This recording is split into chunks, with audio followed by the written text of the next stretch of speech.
afternoon and welcome to the regular meeting of the Board of Education for Tuesday, May 17th. This meeting is now called to order, and may we have a roll call? Dr. Blau. Here.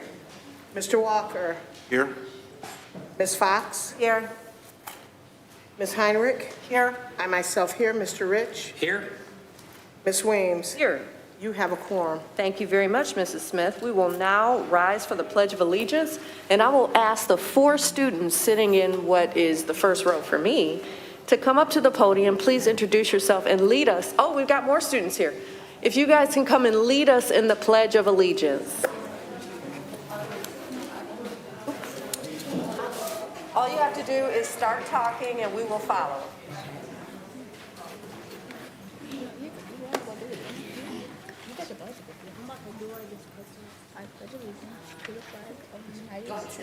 I pledge allegiance to the flag of the United States of America and to the republic for which it stands, one nation, under God, indivisible, with liberty and justice for all.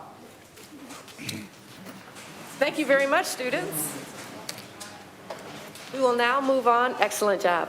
We will now move on to the approval of the agenda. Mr. Rich?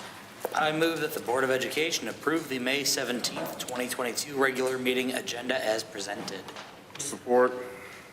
Meeting to approve the agenda made by Mr. Rich, supported by Mr. Walker. Any discussion?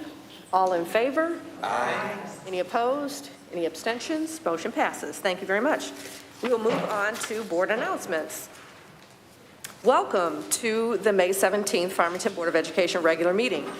The next meeting of the Board of Education will be held on June 7th at 6 p.m. The meeting is open to the public and will be cable cast live on TV 10.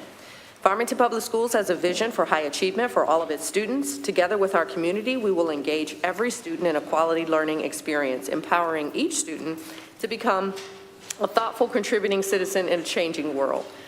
Please remember to silence all cell phones and electronic devices at this time. In addition, out of courtesy to those in the audience, we ask that you refrain from sidebar conversations and that you step out in the hallway if you feel the need to carry on a conversation. We thank you for your cooperation. Masks are recommended but not required. We encourage attendees to do what is most comfortable for them. Public comment request cards are available in the back of the room. If you would like to speak during public comment, please fill out a card and place it in the ceramic bowl next to Mrs. Theron. Public comments will be shared after discussion items. This will be the opportunity to share general comments.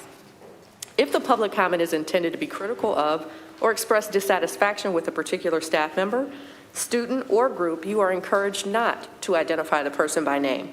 You may request a private meeting with district representatives or utilize the complaint process found in our policy manual.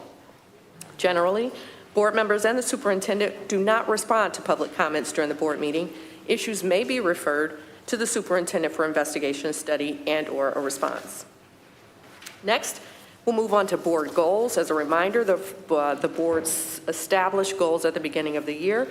These were around board education, around exploring innovation, executing on our vision and strategy, and community engagement. And I'm very proud to say that we have met all of our goals, and we'll work towards developing new goals for the next fiscal year.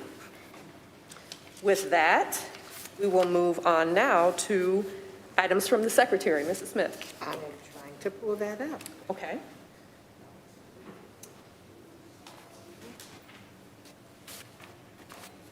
You can just be patient. No problem.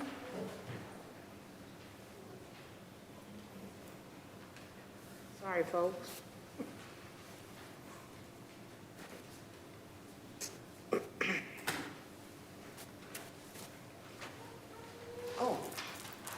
The board has received communications regarding Head Start and invitation to Wood Creek's IBPYP exhibition and COVID mitigations and communication. Communications are acknowledged, and when appropriate, a response is provided. A list of correspondence can be found in the board packet, which is available on the Farmington Public Schools website. Thank you, Mr. Rich. Thank you, Mrs. Smith and Mr. Rich. We will now move to the report from the Student Roundtable President. Do we have the Student Roundtable Representative, hello. Thank you for coming. Here, let's see if the mic's on today. It is on. All right, so as the year comes to a close, I just wanted to take a moment to thank the board and the admin who comes to all the meetings, and Ms. Corbett, she's here today, and then also Dr. Delgado and Dr. Goodrum as well, for taking personal interest in me and pushing me to be the leader that I am today. And although there was no SRT meeting last month, we are holding elections this month for the next year, and I know that you guys will be in great hands with the next round of student leaders. Over the last couple of years, we've seen admin come and go, but I have full confidence in the way the district is going, and I'm just so glad everything that's been happening. And FPS is such a unique school district, and we're just moving in the right directions. And I'm so proud of everyone, and I'm just so glad that I was able to serve as president for the past year and past 4 years on Student Roundtable. So thank you so much. Thank you.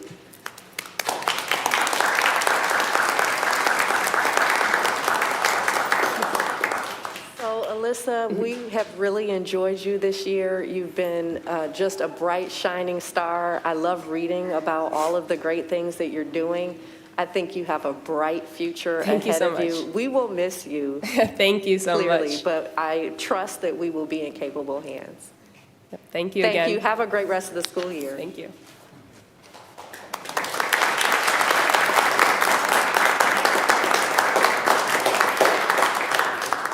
We will now move on to recognitions. Dr. Delgado?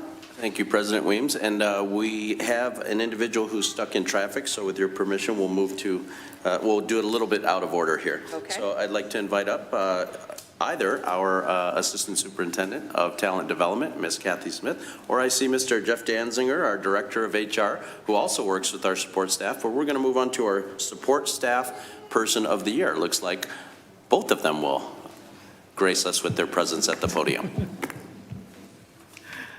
Good evening. Pleasure to be with all of you tonight, and to go by the, the very scientific order of who we see in the room.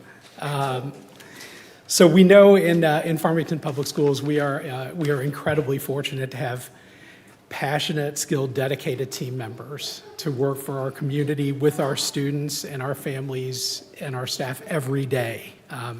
And we're here tonight to honor some of the very best.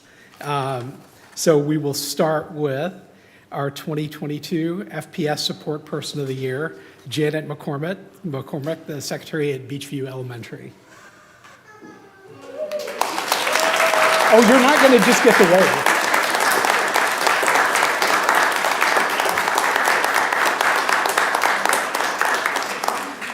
Janet thinks she can just wave, but we know that's not going to be enough.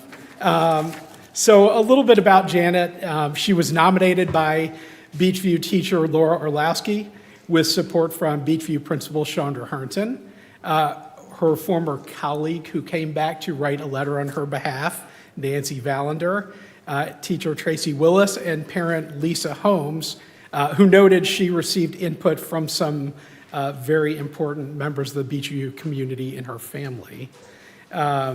Janet's worked for the district for 9 years, has been in her current position as Beechview secretary for 6.5. But Janet and others can share on this, but I think that barely scratches the surface of her ties to our district and to our community. On the portion of the nomination form that asks for nominee qualities, Janet's nominators packed it with a list of 21 skills and attributes she demonstrates every day in serving the Beechview community. And we all know that we ask a tremendous amount of our secretaries to keep our schools running.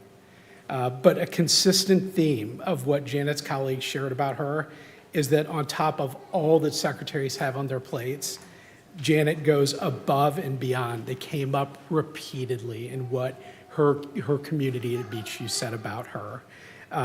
Goes above and beyond to meet the needs of Beechview students, families, and staff, and to support the growth of even her office staff colleagues throughout the district. Nancy Valander, who worked alongside Janet for 6 years in Beechview's front office, in describing Janet, used phrases including always with a smile, amazing dedication, and a quality commitment Professionalism, patience, wisdom, and grace, always focused on what's in the best interest of Beechview students, staff, and families. Teacher Tracy Willis calls Janet Beechview's superhero, says that Janet's skilled organization and emotional intelligence in tough situations are priceless to Beechview, and speculates that Janet may just be Farmington Public Schools' best-kept secret marketing tool. Parent Lisa Holmes says her children remember that Janet called to check on them when they had to miss school, and were amazed that Janet knows every, which was in all caps, every kid's name. Ms. Holmes calls Janet the smiling face when you walk in the door, the sounding board of frustration when your child forgets their project and you drop it off, the concerned, some parents must recognize that scenario, the concerned voice when you place that excused absence call, and most notably the cheerleader that will do anything in her power to help make a day at school amazing. And that was a wonderful tribute, and I believe Assistant Superintendent Smith wants to share some words as well. I'm pretty sure the last thing she wants us to do is embarrass her and drag this out, but I have to say she is so pivotal. I have been able to observe her in person over time, coming to Beechview myself on many, many, many occasions. I have to say it could be Metro Airport in that front office, but she makes parents and students and staff feel welcomed. She hears you, she sees you, she's there to help you. And I just think that we thank her and we appreciate her so much. And she was telling me on the way in, do I need to give a speech? Maybe I need to give one tonight. And I said, it's up to you what you want to say. But I want to introduce her and thank her. We are so happy to have you here.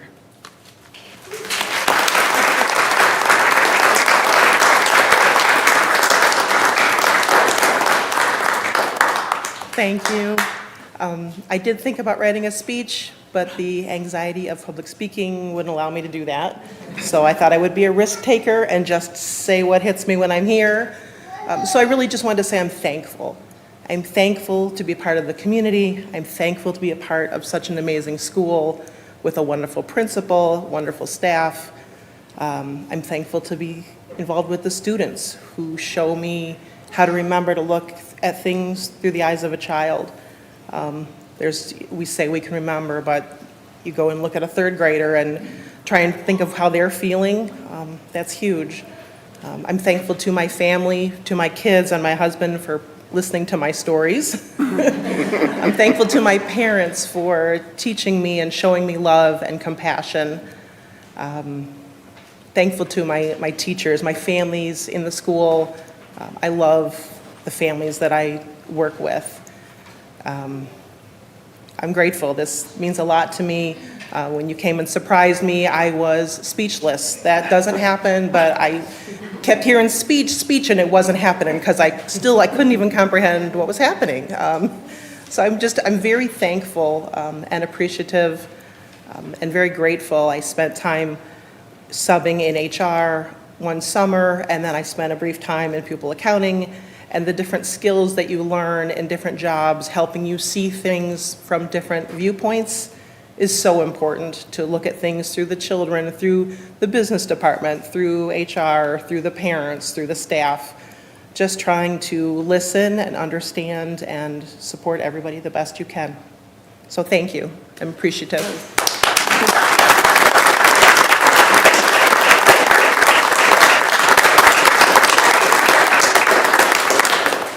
Ms. McCormick, for everything that you do. I know that, no, it's no problem. You can sit back. Now that I'm standing, my courage is up. I'm here. No, but I know how important the front office is to the culture of a school community, and I hear great things about Beechview. So I know that is in no small part because of you. Thank you for everything that you do to make students in our school community feel valued. I'd love to hear about all the things you do for volunteers and for bus drivers. We appreciate you, and congratulations. Thank you. Thank you very much. Thank you.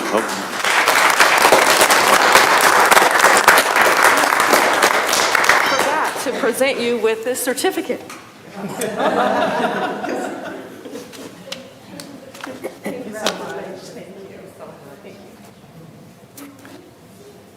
And I think we're still waiting on our first recognition to arrive, so we'll go ahead and jump over to Dr. Kelly Coffin, who is going to introduce our Galileo leadership cohorts. All right, good evening, everyone. So excited to be here tonight to recognize some amazing teacher leaders. Pre-COVID, this used to be the process that we would celebrate them at board meetings, so we haven't done this for a few years, so we're excited to have that back.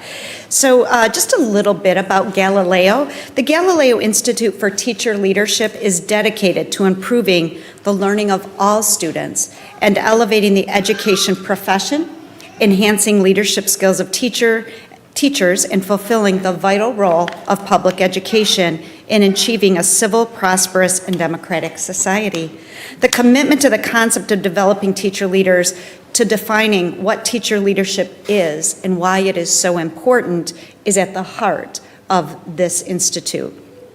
Since 2005, the Galileo Institute has supported the advancement of teacher leadership through a variety of projects and initiatives.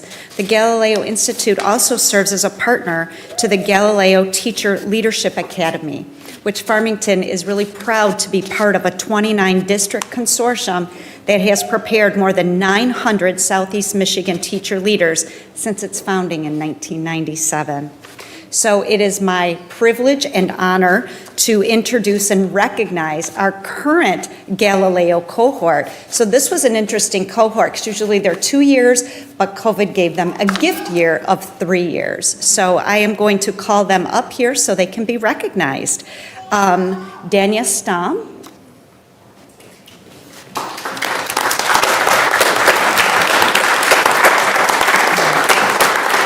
Nicole Jones. Nicole Jones.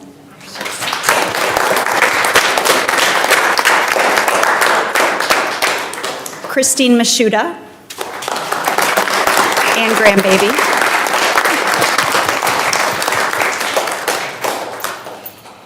Kia Glass.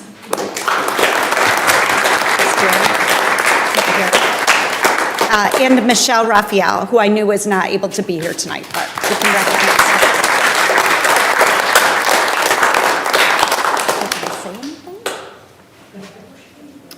her. Don't be so shy. Come tell us about your experience. Sure. We are, like Dr. Coffin said, a kind of a unique cohort in that we got an extra year thanks to COVID. So the first year was amazing, learning about ourselves, not only as teachers and leaders, but as parents and community members, and what our strengths are, and then taking that information and how can we better our career. So I'm very thankful for this opportunity. I'm so glad that Farmington offers this and is one of the founding members of the program. So that's kind of amazing to continue. And I truly feel that Galileo was a life-changing experience. So I'm so excited for the next cohort to start their journey next week, I believe they start. So thank you for the opportunity. I totally appreciate every minute I had with this cohort.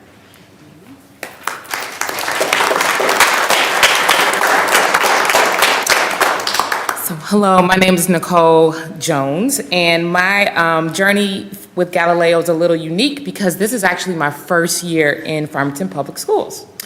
I started earlier this school year, and I just appreciate the fact that Farmington continued my Galileo journey. I was in another district, and they allowed me to finish. And so I really appreciate that, and it just shows the intentionality and the commitment that Farmington has to its teachers. And coming from just another district, I really see that with fresh eyes, and I really appreciate all of the support that I've been given this year. So thank you so much. Like it was previously said, Galileo is amazing. It is amazing, and we were really fortunate to be able to be a part of it. So thank you.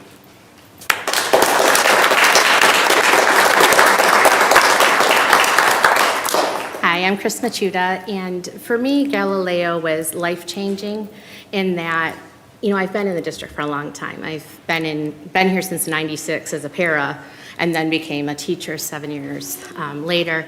So I've been around, and when you're in the same place for a long time, you start either going, oh, when are you going to retire? What are you going to do? And I was encouraged to do this because I would be afraid to talk in front of adults.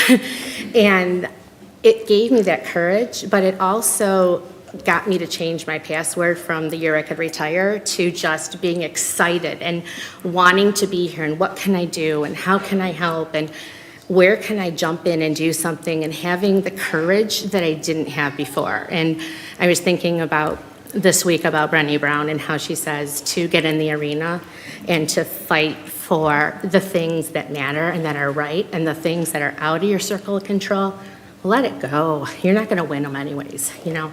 So for me, it's just been, I guess, life-changing from being somebody that was always worried what everybody would think to, I'm just going to be there for the kids. I'm going to do what I can, call up people and say I'll be on a committee. Oh my God, is she crying? Oh, and go from there. So I'm excited about what we can do in the future, and really excited for the new people because, boy, they have something to offer, and you guys need to swoop them up because they were amazing at their interviews. So welcome to them too. Yes. Thank you. Thank you.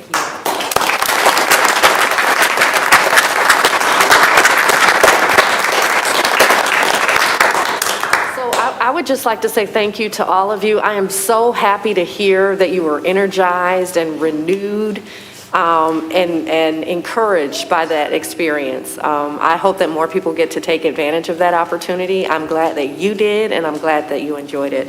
We do have some certificates for you, and I will come and bring them to you.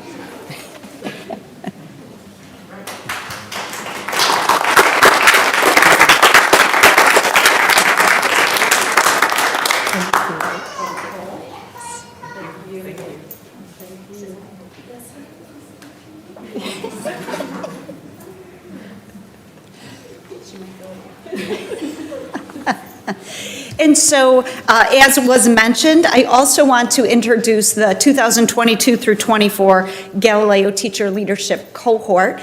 We had so many quality candidates, which was, we were proud of that because because we were just coming away from COVID, it was a little bit tough for people, to make some of these commitments. But we came up with 4 phenomenal teachers that we're going to send forth into this training opportunity. So if you guys would come up when I call your name, Angel Bell, Roisin Hunter, Monica Brennan, and Yevgenia Kokalo.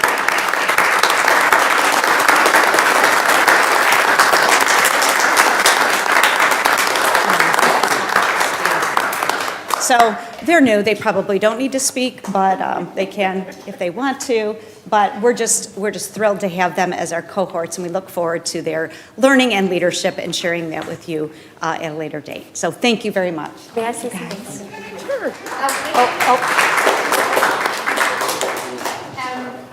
Those of you who are just graduating from Galileo, as well as those of you who are just entering the experience, I was part of the very first cohort.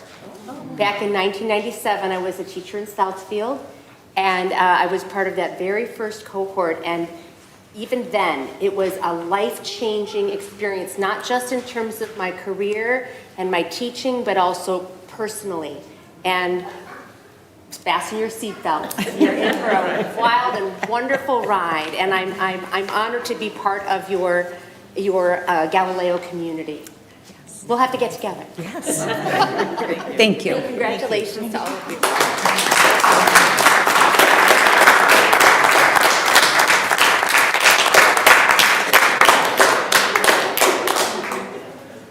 I love that applause.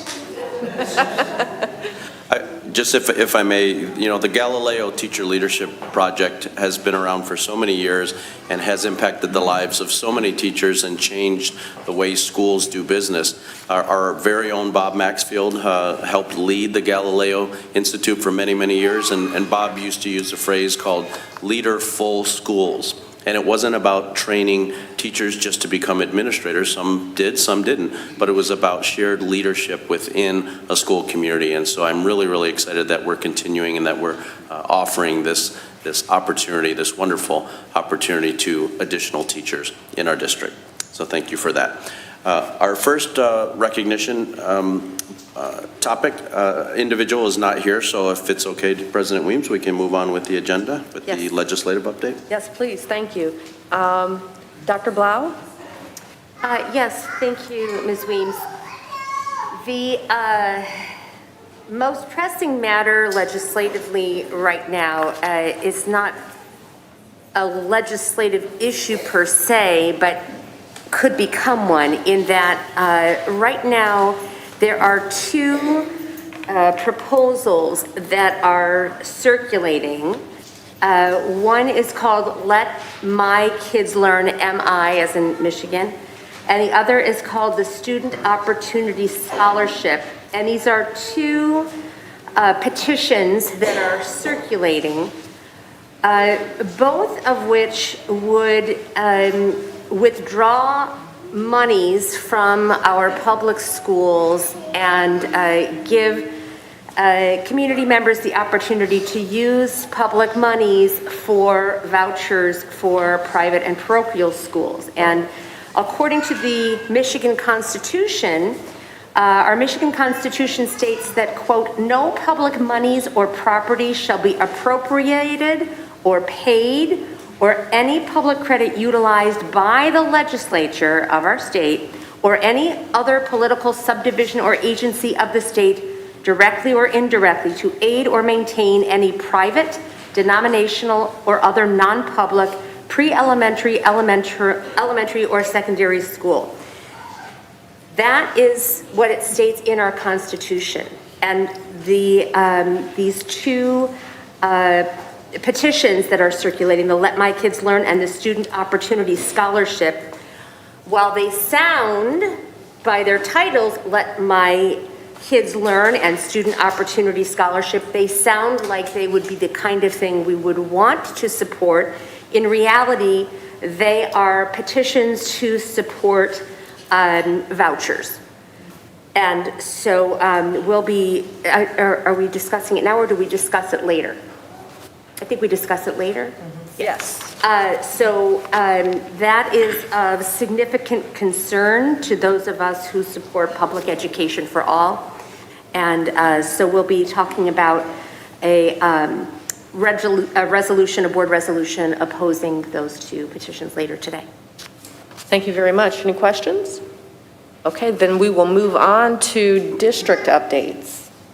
Thank you, President Weems, and we're going to call another audible, and we're actually going to jump down to G, the innovation update. I'll invite up Dr. Kelly Coffin.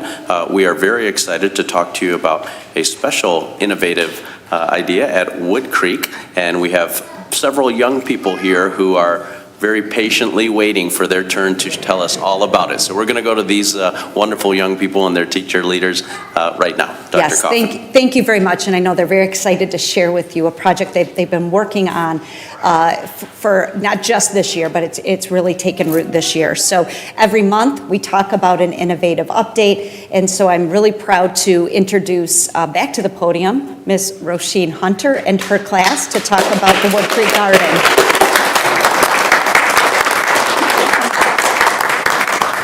Hi, thank you so much for letting us be here. Kids, you can come up. This is the first time you are sitting down. When I want you to sit down, you don't sit down. You can stand over here. I'm going to talk first, okay? All right, thank you. Okay, so I think it's important to start with a backstory about the Wood Creek Garden. And I'll make it quick just to respect my kids' time. But I spent 20 years teaching 3rd and 4th grade at Wood Creek. And then in the 2017 school year, my principal, Chris O'Brien, moved me to 5th grade and I wasn't happy. But now I love it. And he reminds me all the time, I was right, that you'll love it. I love 5th grade. And in the 2018-2019 school year, it was February and I started to get this itch. I wanted to do something. I wanted to do something different. I wanted something innovative. I wanted something that I could connect to all areas of curriculum. I wanted something that had high student engagement. So I thought about the things that I love, and food was one of them, but I couldn't do anything with that. So I decided I love to garden. And I grew up with immigrant parents, and my parents were older, and we grew up in Livonia, and we had, a small ranch home, and my entire backyard was a garden, because my dad loved to garden. And now I look back and I think they must have talked about us in the neighborhood, because everyone had manicured lawns, and our entire backyard was a garden. And my dad, my best times and the best part of my relationship with my dad was when we were in the garden. And conversation was great, and he taught me so much. He was a quiet man, so it was nice to have that time with him. And ever since then, I've loved gardening. So I thought maybe I could do something outside my classroom door. There's a huge grassy area. Maybe I could do something with my kids. So I kept thinking about it. Finally, I said, okay, I'm going to do a garden I Googled it. I researched a ton about urban gardening and school gardens. I couldn't believe how much was out there. I collected a ton of data, and then I went to McCall, which is a conference for Michigan Association of Computer User Learners. It's one of my favorite places to go, and I kept asking God, okay, if you want me to build a garden, I need to hear it from you. I need to know, because it's a lot of work and it's a lot of money.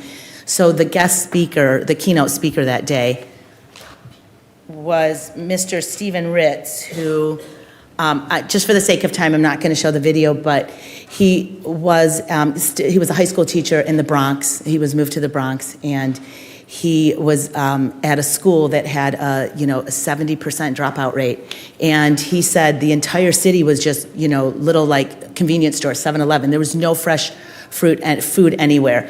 And someone gave him a box of daffodils one day as a gift. He threw them behind his radiator in his classroom, and he didn't think twice. And he said, a couple months later, all these flowers are blooming.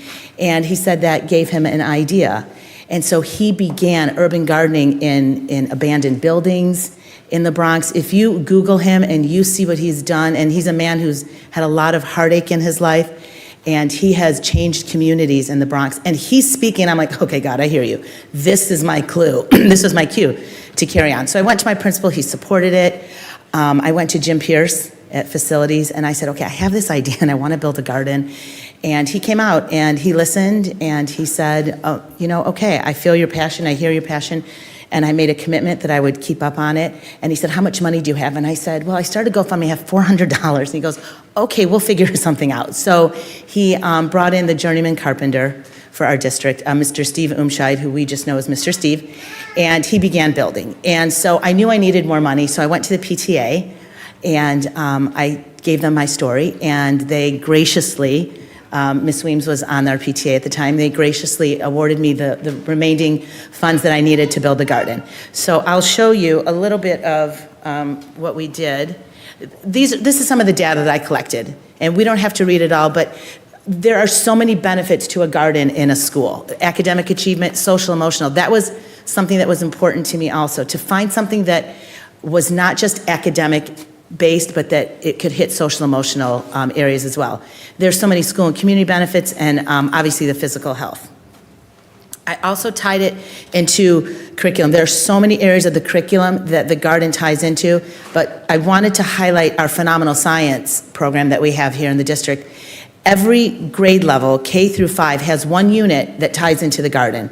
So we currently have 6 beds in the garden, and the entire school is able to go out and plant. And we have planted with so many different classrooms, and it's great that we can directly tie it into our science also.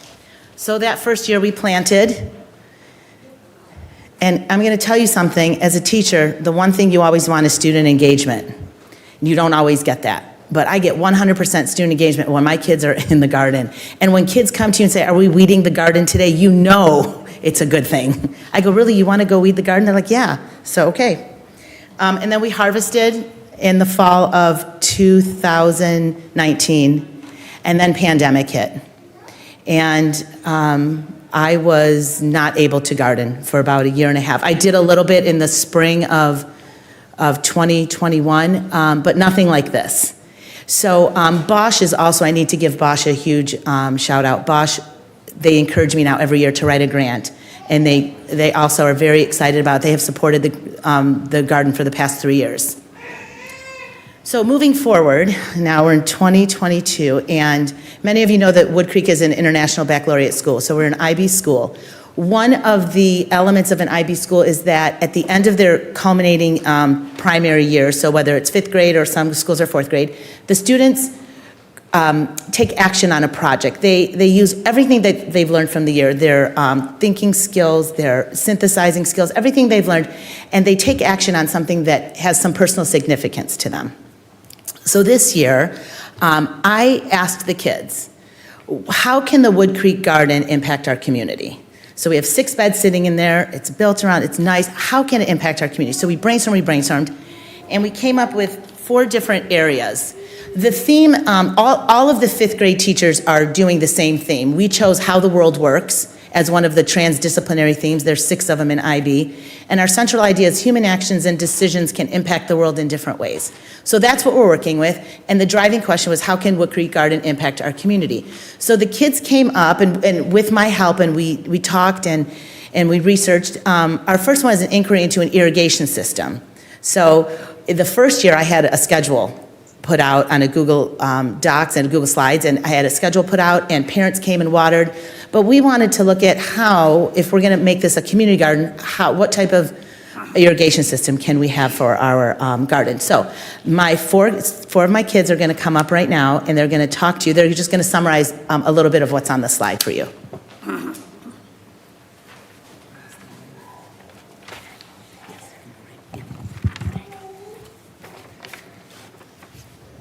What are the benefits of an irrigation system for the community garden? The benefits are that it saves you water and time. Both sprinkler and drip irrigation systems can be set to a daily or weekly watering, as well as time for specific hours during day or night. And it reduces weed growth and improves plant growth and preserves soil nutrients. Our action plan: research irrigation systems for school gardens. Interviewed master gardener to discuss different types of irrigation systems. Draw up costs of different systems to compare with our budget. We will meet with Mr. Pierce and Mr. Steve to discuss the best option that can be used. Create a blueprint of our design. The materials that we're going to use for the irrigation system are gutters, hoses, rain barrels, pumps, and filters. All right, so that was the first group. Our second group focused on how can we make the garden a community garden? How does that look? What does a community garden look like? And we know that we can't start big, so I talked to them. We said, let's start out small. So these girls have an idea. Why do we have a community garden? A community garden can bring happiness to others and yourself. It can provide fresh fruits and vegetables you can easily take home. It will bring joy to your eyes. A great experiment with different fruits and vegetables. Also, the ability to grow foods native to your culture. Action plan. Create a Google survey asking the school community if they are interested in participating with the garden and what types of crops they would like to see grown. Families can come and pick crops throughout the summer and fall. List COVID expectations. Also, create a maintenance schedule for weeding and watering.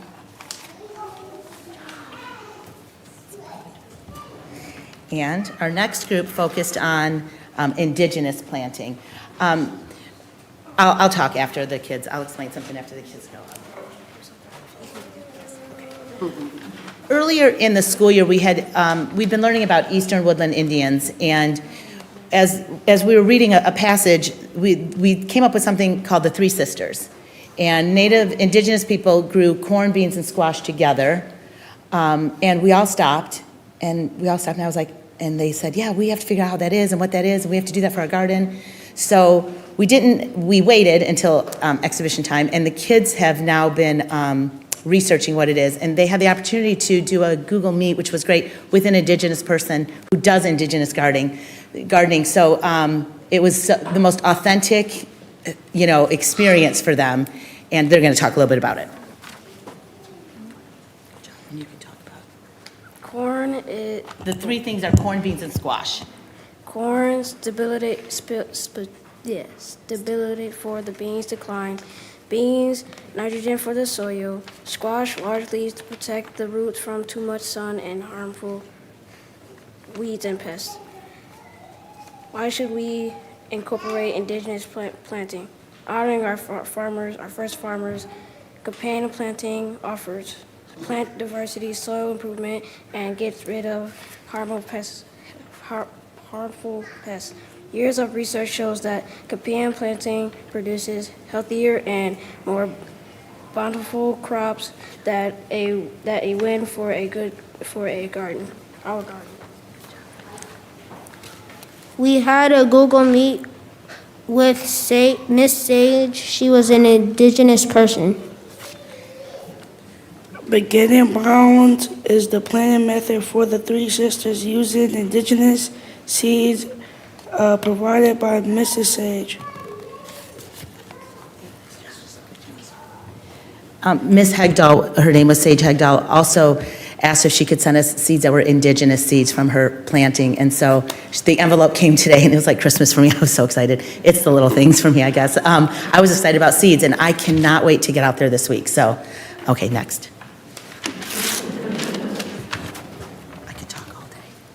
Oh, let me just share one thing.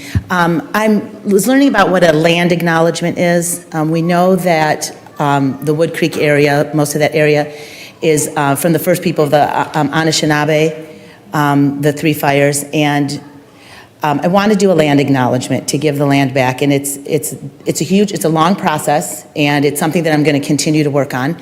I've contacted MSU and U of M, and they're both fighting to help me with it. So it's a long process, but in the meantime, we're going to do a dedication, and we're going to put this on a rock. I also want to give a shout out. I'm so ADD. Mr. Walker, thank you so much. He came in and worked with one of my groups for Indigenous Planting. You were great. They still talk about you. They noticed you right when they walked in. You're a celebrity. But we're going to do a rock, and we're going to do a dedication. And in the process, I'm going to start the land acknowledgement piece. How can a sensory garden impact our school and community? It can help reduce troubling behaviors. Also, it can reduce depression and stress. It can provide individuals with dementia a sense of well-being. Also, planting and nurturing flowers and vegetables calms the mind while boosting the spirit. Our action plan is to have the facilities carpenter, Mr. Steve, build an addition to our current garden. We will continue research on sensory-safe plants and grow well in Michigan, safe in case they are swallowed. We will build one large tall bed for wheelchair accessibility. Example of some of our plans for a sensory garden, sensory-safe plants and why they are used. Number 1, bamboo to hear. Number 2, lavender to smell. Number 3, mint to smell and taste. Number 4, lamb's ear for touch. And number 5, daylilies because they are safe and it helps with sight. We're very blessed at Wood Creek. We have 2 ASD classrooms, students with autism, and we have a lower L and an upper L. And I remember one day when the garden was first built, there was one of the little girls had run to the garden, the gate was open, and she ran in, and the rake was in there, she was raking the mulch, and her parapro ran after her and said, "I'm sorry," and I said, no, leave her. She was calm, she was enjoying it. So I went and purchased a fake plastic, like a plastic rake, and I left it in the garden. Someone stole it later, but I'll replace it. But I placed one in there, and I said to them, whenever she wants, she can go out there. So my students, love my students. They are bear buddies for the students with autism. So every day at 1:30, a group of kids goes down. And it's been an amazing experience for my kids. I know that sometimes they miss a little bit of instruction, but I think the lesson they're learning working with students with autism is huge. And we talked about this together. Like a sensory garden is a real thing. And we Googled it, we researched it, it's a real thing. And we thought it would be great to have that at our school at times when the kids need a break, even when I need a break.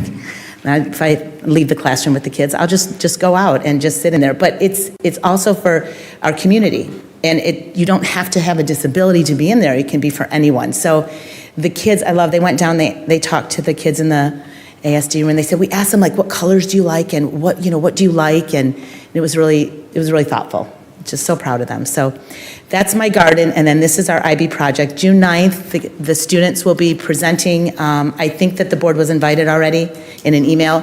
Anyone's invited from the community. So it's June 9th at Wood Creek. The students will be showing you their final projects, whatever we have finished at the time.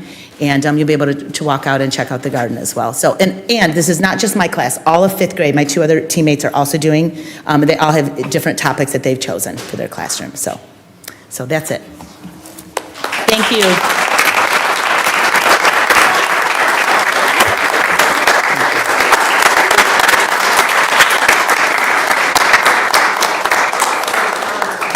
Briefly, Mrs. Hunter, I remember when you started that garden, and I thought it was a great idea. I'm so glad that it's continued. Huge thank you to Mr. Pierce and Mr. Steve.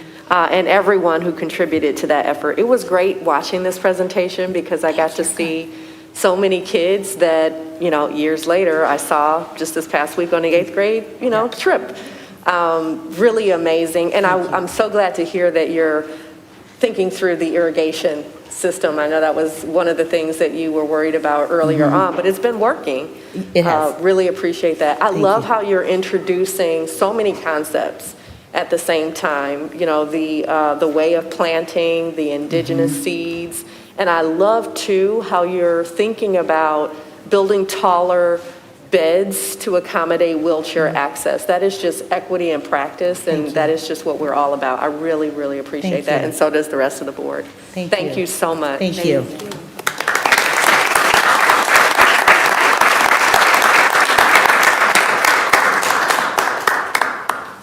And if it's okay, we can go back to recognition because our first.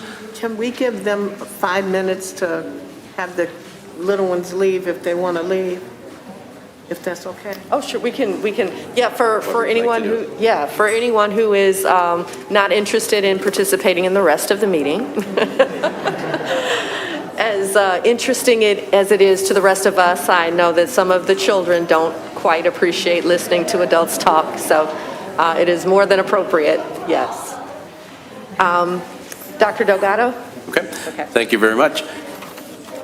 So I'd like to bring back up our Assistant Superintendent of Talent Development, Mrs. Smith, and we have our Middle School Teacher of the Year who has arrived. And it looks like Mr. Danzinger is coming as well.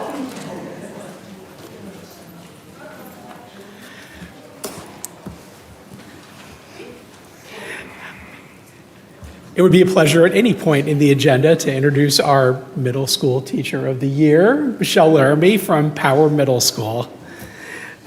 Michelle is a 7th grade math and 8th grade science teacher. She was nominated by her principal, Allison Robinson, my Galileo cohort mate, by the way, with support from colleague Courtney Ross, parent Ashley Jaleel, and current student Courtney Mishaw, whose name I hope I said out right. Michelle's principal and colleagues speak glowingly of Michelle's leadership, innovation, collaboration, and ability to connect classroom learning to career preparation and real-world problem solving. She's Power Middle School's Science Department instruction leader, and she and Power Technology teacher Steve Traxel created and piloted a science and innovation class for Power's 8th graders, which teaches the science standards through hands-on and project-based learning. She was one of the creators of the district summer school middle school innovation program. She's applied for and received multiple grants to completely reimagine her students' learning environment and space. During the pandemic, she even ordered supplies to make kits to give remote learners hands-on learning experiences. Even while she's doing all of this systems work, Michelle never loses sight of her students. Her principal and colleagues write about how she lights up talking about them, that she can maintain high expectations, but also build trust and rapport, tailor instruction to meet each student's needs, and treat learners with compassion and empathy. Her support and encouragement makes students feel more confident in their abilities. Parent Ashley Jaleel writes that Michelle has not only successfully taught the content, but has figured out a way to connect to her students and make them want to learn. They have a great time and enjoy her class. but also respect her and understand she means business. Student Courtney Bishaw shares that Miss Laramie is patient, kind, and loving, tells students she's not giving up on them, and that if they need extra help, she's there for them. Courtney says that in class, Mrs. Laramie is fun, happy, excited, and joyful. There's never a dull moment, and that whatever was taught in science that day, Courtney always wanted to find out more. But Courtney's closing is just killer, and I have to share it. She closed with an expression of gratitude to Michelle. Thank you for caring about our success as students. Thank you for doing all the work you do behind the scenes to make sure we're learning. Thank you for coming to school each day and giving us 100% of your time, effort, and energy. Thank you for being an amazing teacher. Thank you for being you. And I think Kathy Smith wants to share some words as well, if she wants to try to top that. I was going to say, I'm pretty sure I might not be able to top that. I just have to say that we were beyond thrilled to be able to go to your classroom. The students, when we first asked them if they had anything that they wanted to share or add, thinking there would be shyness, there was a lot of students that really wanted to say something because they're just so happy to be in your classroom. They feel so valued by you. I don't know what else we could ask of a teacher. You just give your heart and soul to everything, and it shows, and you're really, really focused on each and every student. So we want to thank you, and we want to honor you.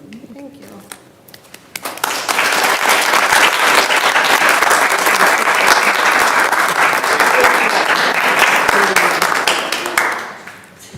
Thank you. I know that when I found out I was nominated, I was already like overwhelmed because it was a vote from staff, so that was the most touching part. The fun part was my poor husband had to drive with me like 28 hours on spring break and knew all of this was going to happen. So he's a talker, and it was hard for him because he would be like, oh no. And then we'd be talking and he'd be like, oh yeah, oh. And I'd be like, what? But he did not let me know, so I was impressed. I love working in middle school. Those of you who know me know that. I am a tough love type teacher. I know Mr. Walker knows this. I've had his daughter. But it works. Like my mix of tough love and not giving up on them and caring about them all just mixes very well. And the kids know that. So thank you. And I mean, this has been a highlight of the career, so I appreciate it.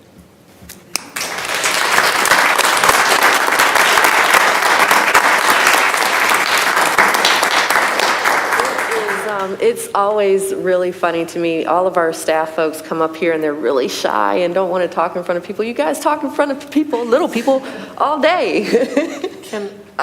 Yes, Mrs. Smith. I'm just curious what kind of car you got out of this. I got the Laramie Ram pickup.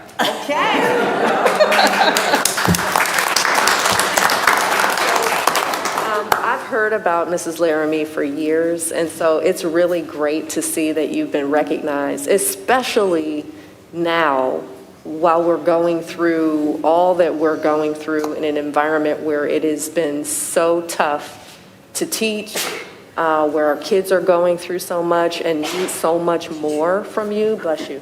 Thank you for everything that you do. Really, truly thank you for everything that you do. And I also want to say thank you to the Suburban Collection, which has provided a leased vehicle to one of the folks that are a winner of an award every year for the past 9 years. What a great thing to do for people who really, really deserve it. So I want to say thank you to the Suburban Collection as well. Thank you.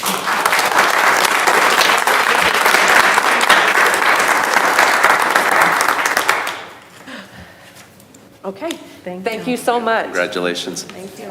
Her certificate. Oh, yes, sorry. Yep. I'm really bad at this. Back to yours. Okay. Thank you. Thank you.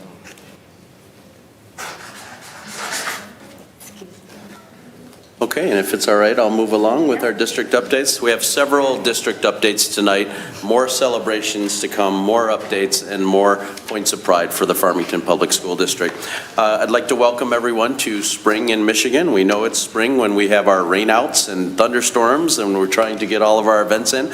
I've been able to get out around the district to so many different activities, some wonderful girls tennis, softball, soccer, middle school, high school, track and field, baseball, lacrosse. It's just a wonderful time to have spring events in Michigan. We're also looking forward to all of our spring music concerts, as well as next week car parades that, yes, they're back. And of course, we have our wonderful commencement services fully in person at Visions, at Central, at North, and at Farmington High. So we're really, really excited about a close to normal spring here in Farmington Public Schools. The other thing I just wanted to mention, last Friday I had a wonderful opportunity to attend the K-12 Alliance of Michigan Spring Policy Conference. So I'm proud to be a member of this organization. It consists of superintendents from 5 of the most populous counties in Michigan, mostly here in Southeast Michigan. And it's really one of the lead educational advocacy groups in the state of Michigan. We had an incredible lineup of both Republican and Democratic legislators around our state discussing educational policies. We discussed the Bipartisan School Finance Research Collaborative. If you're familiar with that, that was concluded here in Michigan in 2018. And we heard from actually the lead implementers who are going around the country to implement this type of school funding approach in states all across the nation, from Massachusetts to Nevada, California, and many others. We have yet to adopt it here in Michigan, but it's a really balanced way of really examining how to fund public education and looking at the different levels and the needs. So we were really excited to hear from them. We had a media panel of both local and Lansing reporters who discussed primarily the budget. Right now, we have all 3 budgets have been presented, so they're in the negotiation phase, and really imploring our legislators to make sure that they finish the budget in time for us in school districts to get our budgets done and not delay. You may recall that just a year or so ago, they actually approved the school budgets independent of the full budget. And so if they're not ready for the full one, we would encourage them to at least finish the school one on our timeline so we can staff and be prepared for the fall as we deserve and as our students deserve. The other piece is we had an incredible keynote from a Dr. John Hodge. I would recommend that you follow him, look on Twitter. He's the head of the Urban Learning and Leadership Group, and he really talked about the power of one adult impacting the trajectory of a student's life. He was our keynote, very, very inspirational, very engaging individual with a great story. And we heard from the U.S. Department of Education's Assistant Secretary, Dr. James Lane, about COVID funding and teacher recruitment and retention, which we've talked quite a bit about, including loan forgiveness. For those teachers who are going into a public arena, we need you, and we need to find out ways to recruit and retain you. And then we had both state and U.S. reps, Debbie Stabenow, Pamela Hornberger, Rosemary Bayer, and Andy Levin shared their thoughts on the importance of a high-quality public education for everyone. So at the end of that full day, I just came away really inspired, really encouraged that through more discussions like these, bipartisan discussions between educational leaders and our legislators, that we really can secure a bright future for our children. So I just wanted to share that I was part of that. And speaking, so on that note, let's talk about someone who has been changing the lives of children for many, many years, and now is going to do so in a new capacity. I hope you like that segue, Mr. LaCroix. So we're going to ask our Assistant Superintendent of Talent Development, Ms. Kathy Smith, to come on back up for a wonderful administrative appointment.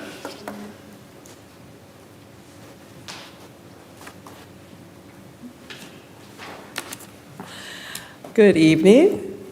Tonight, I am very pleased to welcome Mr. LaCroix as the new principal selection for East Middle School. I apologize to the board. I'll be repeating a similar process, but I think it's important that everyone hears that process each time. Mr. LaCroix was selected from a very rigorous selection process. I know you're aware, and I'm sure he would agree that it's rigorous. First, I'd like to share some highlights. We had over 30 candidates apply for this position. All resumes and applications are thoroughly screened before moving on to multiple rounds of interviews, ultimately 4. The first round of interviews is an all-day interview with central office. His wasn't all day, but we had them all day. That would be rigorous, wouldn't it? The second round of interviews included a very large and diverse stakeholder team. It had multiple students, multiple parents, and then we had staff both within East in various roles and also staff outside of East in various roles at the district level. It also included an objective one-on-one interview, intensive and outside of Farmington, as well as a final interview with Dr. Delgado, and I joined that as well. Mr. LaCroix, for some background, has served as East Assistant Principal since 2018. Prior to that, he was the Dean of Students for Hillside Elementary School. He was Elementary Supervisor for summer school. He also was at an elementary school teacher at Lanigan, and that was from 2012 to 2017. He started his teaching career at Richfield Public School Academy in Flint in 2010. Mr. LaCroix earned his Bachelor of Science in Education from Western Michigan University and his Master of Arts in Educational Leadership and Educational Administration from Michigan State University. We are beyond pleased to have Mr. Drew LaCroix join our FPS team as principal of East Middle School.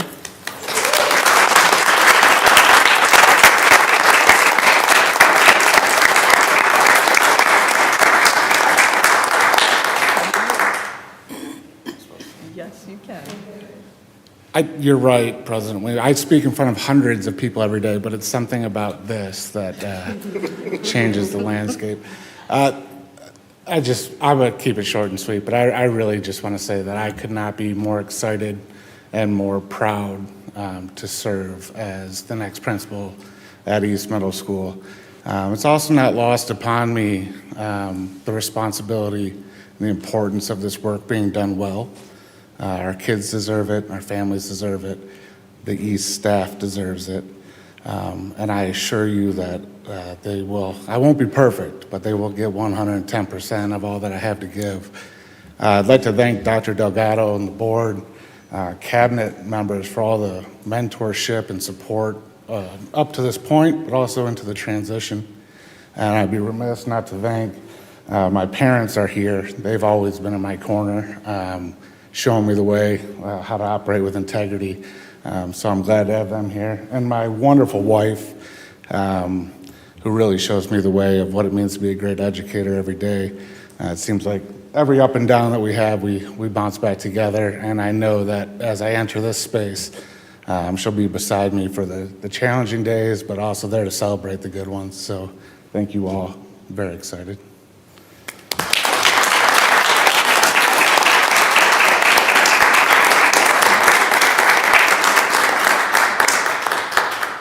Mr. LaCroix is a very humble man. I've had the honor to work under, well, I'm not going to say under his leadership, but I worked at Lanigan when he was doing his teaching during those years. And he has a big exterior, but he is also a gentle giant. The students love him, and he is someone that can be trusted. We have done our due diligence. He is filling some very, very large shoes, and he can fill those shoes. Mr. LaCroix has gone through this district very well received and well liked by his colleagues, by parents, by staff members, and mainly by this one board member. I think you all did the best job by placing him in here. I would have been disappointed if it would have been somebody else. But I think we did the best by putting, and he hasn't paid me because he doesn't make principal salary yet. But at the end of the day, he is one of the best. And welcome again. And you are and will always be Farmington's finest. Appreciate it.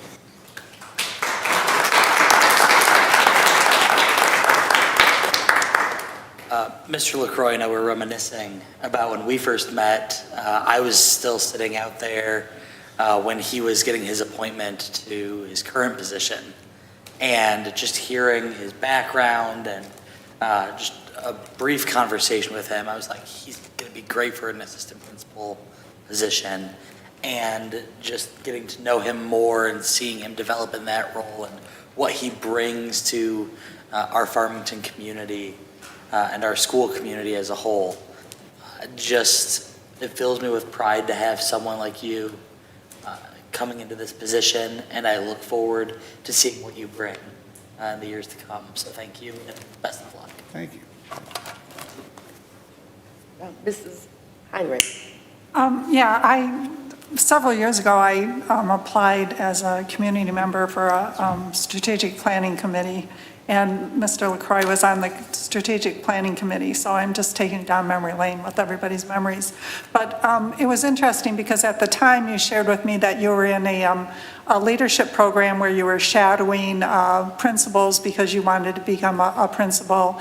And so congratulations to you for completing that journey, and just a credit to our district for, you read articles about districts growing their own talent and building leaders, and just listening to, the number of teachers that are involved in the Galileo program, that it's just not a 2-year thing, it's a continuous leadership thing. So we really, it's a great tribute to our district to see you in this position and see you how you've grown with the district, and I'm sure that we just expect amazing things from you, so thank you. Thank you. I want to just echo all of my colleagues' comments and offer you a huge congratulations. We are really, really happy to see you take on this leadership position, and we know you'll do great. Thank you. Thank you.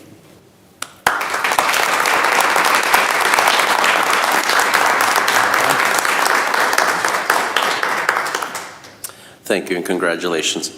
Our next district update is the Farmington Hills Education Foundation. So I think Mr. Rogenkamp knows his way up to the podium, so we'll welcome Dave Rogenkamp up to talk to us about the Education Foundation. All right, well, thank you for the opportunity to come and give you a brief update. Obviously, as the school district we're wrapping up to the end of the school year. And overall, it's been a very, I would say, a successful year for the foundation. I think you're all aware we were unable to do our fundraising events during COVID. We did transition this past fall and did a virtual fundraiser, which was successful. We've been able to add 4 new trustees over the course of the year, and I have a 5th one that we're going to be voting on in a couple weeks at our next meeting, our last meeting of the year. We have added HEART as a dedicated fund within the foundation, so we can accept donations specifically on their behalf and keep an account open for anyone who wishes to donate cash. Obviously, most of their efforts have been in providing physical objects that teachers need in the classroom. But we will be able to accept cash now for any larger purchases or things that the parents can't acquire for whatever reason. We have committed, the big thing that's going on with us right now is, of course, it's getting to the end of the school year and our scholarship program.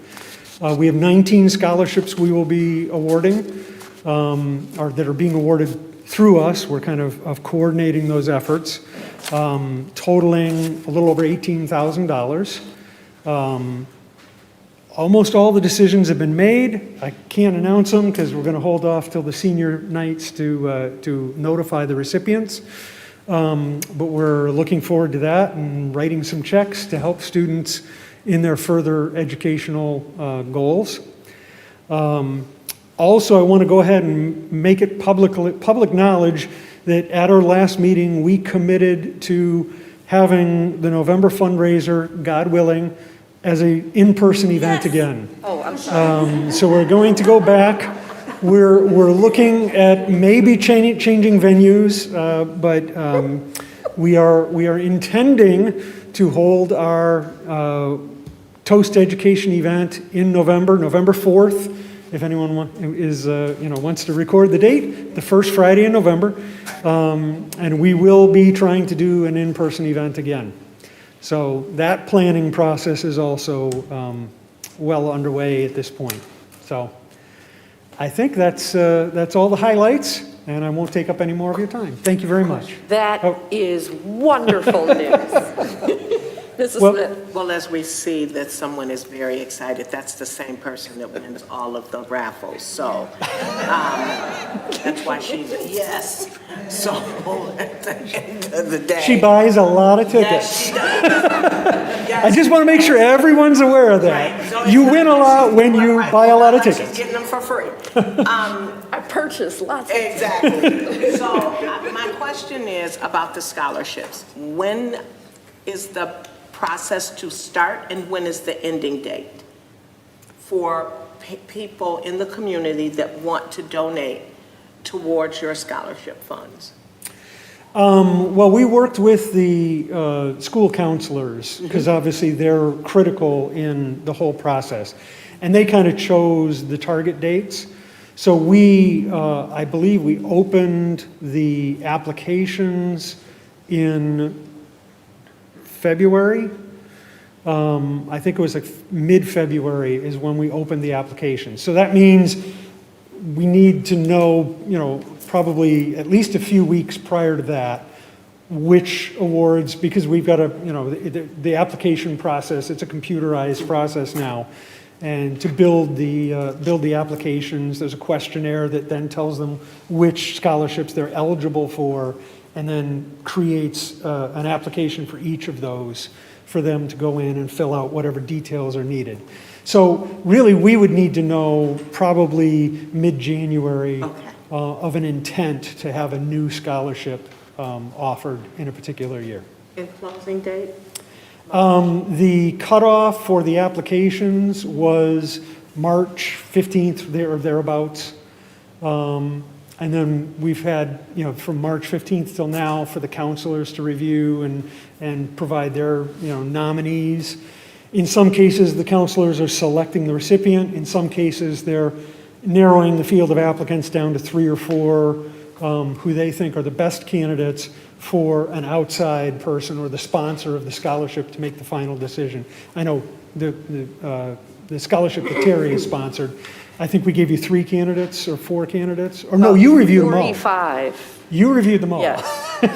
But a lot of them, like the FEA scholarships, we narrow it down to like 3 candidates from each school. And then the FEA representatives, along with the counselors, meet one last time to decide who the final recipient. And that's one of the ones I think we haven't quite nailed down yet, who the final recipients are going to be for those. But Thank you. okay. Thank you so much for this update. Okay. Thank you.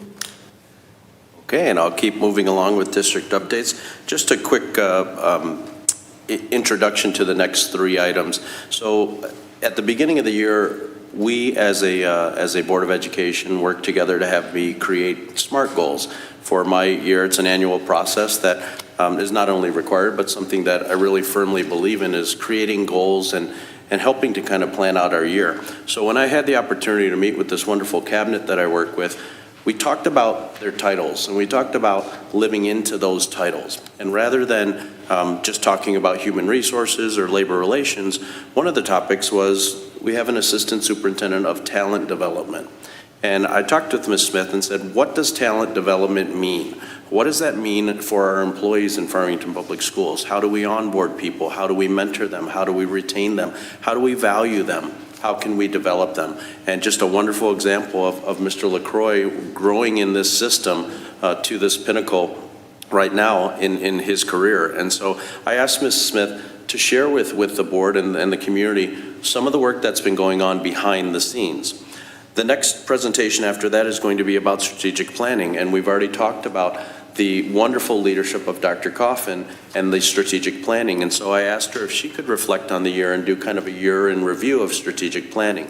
And finally, Dr. Goodrum has really led her increasingly broadening department of community support services and DEI work with part of the state and federal grant monies and how we actually use those in a fiscally responsible way to support interventions for all of the children in our school districts. So, and of course, Mrs. Kaminsky has to watch all the numbers in the budget, and she does such a wonderful job of that, and Diane, my right-hand person as well. So we just have a wonderful team of leaders, and Dr. McDougall, I think, is in the house too, who works with all of our interventions and our special services population. So I'm just honored to work with these professionals, these individuals, and I'm really excited that they have a chance to do kind of a year in review and reflect by sharing with you about some of the work they're doing maybe behind the scenes that you may not be fully aware of. So let's start with our Assistant Superintendent of Talent Development, Ms. Kathy Smith, for a progress report.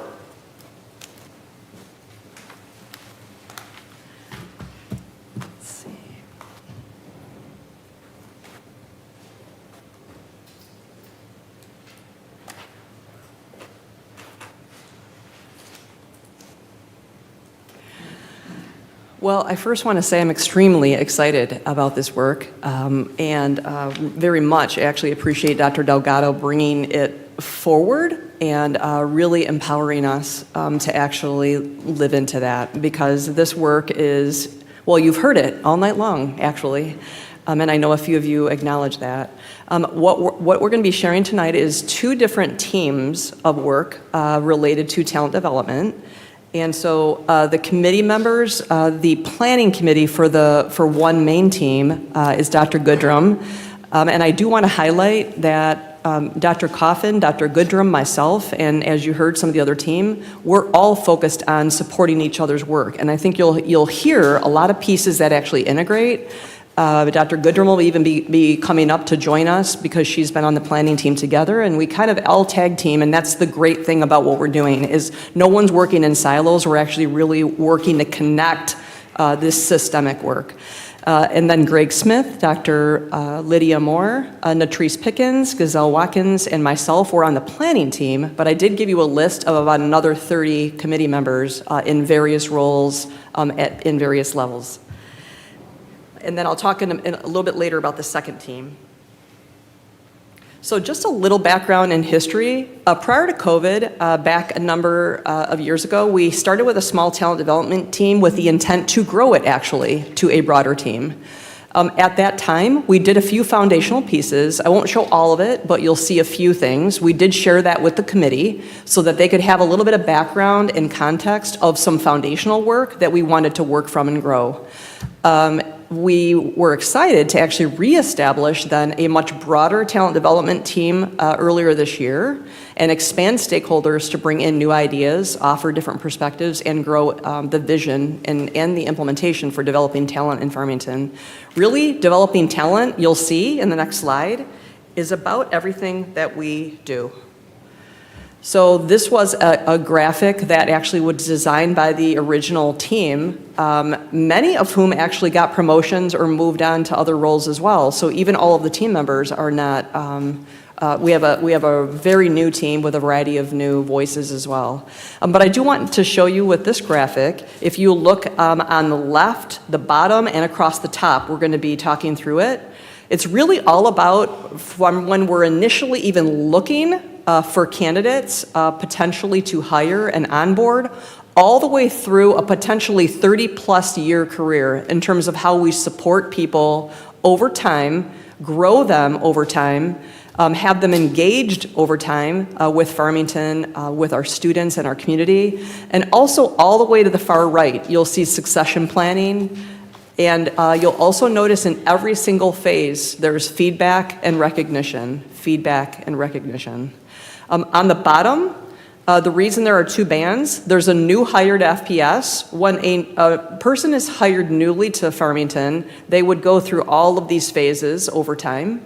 But even when they're with us, if they onboard to a new position in Farmington, like Mr. LaCroix as an example, they would actually go through a lot of these phases again.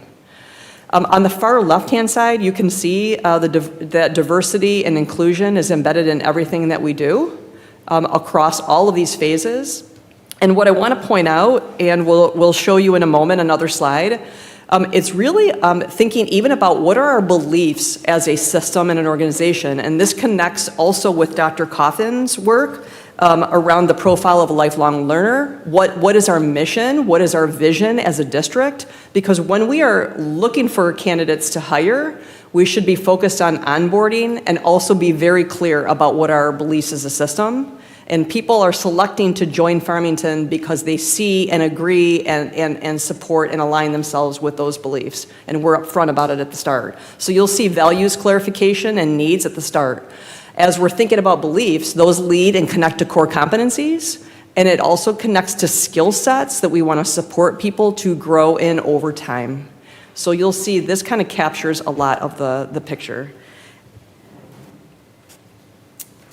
And then last, before I switch over to Lydia, we have about 8 or 10 different team members tonight that'll be talking. And then later I want to highlight another team and some work that they've done as well. But these are just some areas that we looked at: productive relationships, cultural competency, continuous improvement, collaborative culture, effective communication. Key areas of beliefs and core competencies that we would grow in over time. And as I said, that would connect also to the profile of a lifelong learner, and we want to model what we are hoping for our students. And I will turn it over to Lydia. So the work of the committee this year was really to develop an initial draft of a retention plan, because we know it's incredibly important to keep the quality staff that we get. There's one thing about recruiting, but really retaining the staff is so important. So we did that by starting with the work that had been done prior that Kathy shared. And then we dug into data around our current staff and our student demographics. We talked about any retention data that we have. And then we also had some exit data from staff who have left. It was a voluntary exit survey that they did. So we dug into that as well. And then we also even surveyed current staff around like what keeps them motivated and engaged in Farmington. So it's important to think about, when we think about who our staff are, to think about the various types of staff members that we have here in Farmington. And you can see here a bulk of our staff really are the teaching and learning, the people who are our FEA or teaching staff, along with our paraprofessionals or ESP staff. So those are the people who touch the lives of children every single day, and that's where a bulk of our staff are, and that makes sense given that we're a school district, but there are other units as well. And I believe Gazelle's going to talk about this next part. So when we start thinking about a retention plan, we need to think about, first of all, what is our retention plan? And so organizations, they create and use retention plans in order to reduce employee turnover, prevent attrition, increase retention, and foster employee engagement. So the proportion of teachers and staff, so a retention is the proportion of teachers and staff who start in 1 year, are still teaching at the end of that year and continue teaching into the next year. It's also the social and emotional issues of teachers, staff, professional identity development. It's the ability to reduce teacher-staff mobility and provide more stable learning conditions in schools. And it's also to improve recruitment and retention of excellent teachers.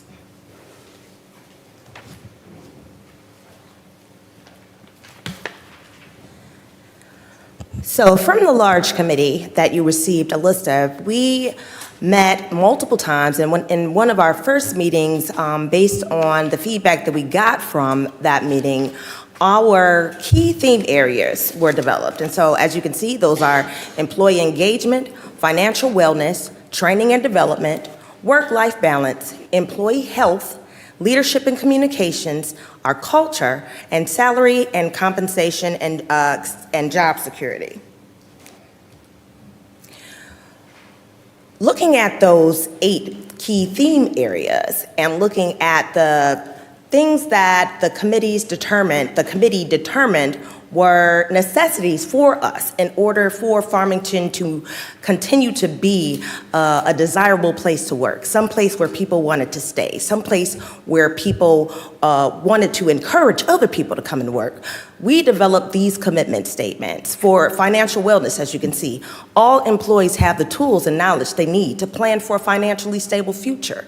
We talked about training and professional development. A lot of staff mentioned that they felt that they needed to be able to grow on an ongoing basis. And so we said that all new probationary staff are provided with the training and resources they need to be successful, as well as non-probationary staff.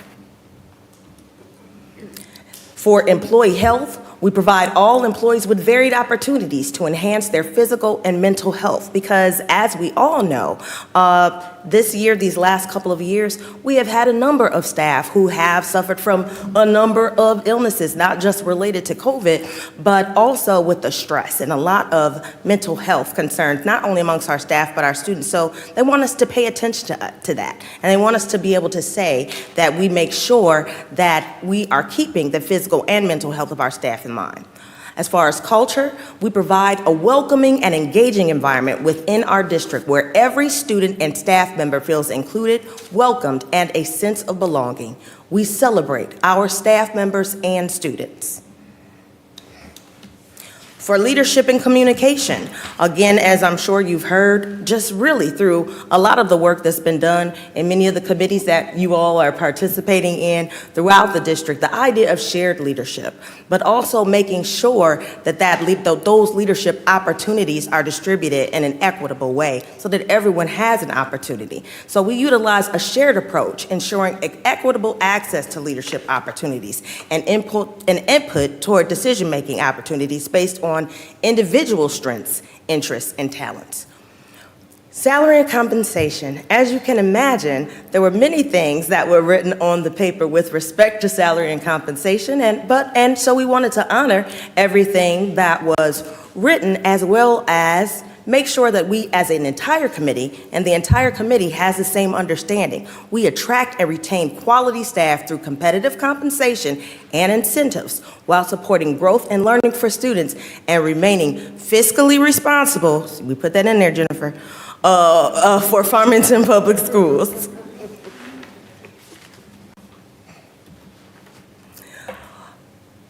Our staff members want to be engaged with one another. So we provide opportunities for all staff to establish social connections personally and professionally through quality peer-to-peer engagement. So they wanted more opportunities to be social with one another, but also to learn from one another. We utilize individual and collective skills and efforts to increase staff engagement, learning to student success. And again, it's about professional development. Work-life balance. We prioritize the well-being of our employees by ensuring that their time is utilized as efficiently and effectively as possible, honoring their need to maintain a healthy work-life balance. So, after we developed those commitment statements that are based on those key themes that we determined as a committee were important for retention, the committee then went through each of those commitments and answered these three questions. How can we embed this in our system? What actions can we take? How can we measure this? How will we know we have accomplishments? And again, you all have seen our 2022 goals. We're at the very beginning stages of this, so we know that nothing that we have created is a final product, but this is an example of one activity. So we had a group that did the financial wellness commitment, which again was all employees have the tools and knowledge they need to plan for a financially stable future. How do we embed this? They said it's already embedded, but it would be helpful to give a handout of options to new employees, possibly embed this information on job postings. So again, many people do not know we have a whole department, like in the talent development, in the human resources department, there's someone who works specifically to help people find resources, to connect them to the resources that we have to do things like IRAs and Roth plans, and please don't get me to start making up initials and things like that, but to be financially aware. But the information, staff want more access to this information. So they said in order for us to do this, those were some of the actions that we can take. You can read them. We're not going to go through those. But we didn't just talk about what we were going to do. We talked about how were we going to monitor it? How are we going to be held accountable for it? So they talked about things like monitoring the percentage of staff that take advantage of those options. And then look at what is that? When the majority of staff are enrolled and available. Oh, when? Like looking at the timing of when staff enroll in those available programs and make sure then that we are doing our planning and doing our advertising and our publicity for those types of things accordingly.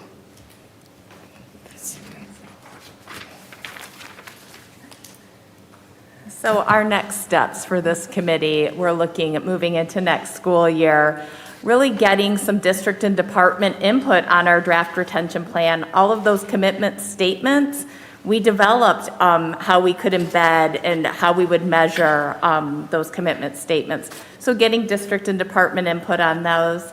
Aligning our key commitments and plan for talent development to our equity audit and our strategic planning work. As Kathy said, this is all interrelated. These are not separate silos. So really making sure that everything is aligned, and then really refining those strategies, actions, and outcomes to really be able to implement a plan.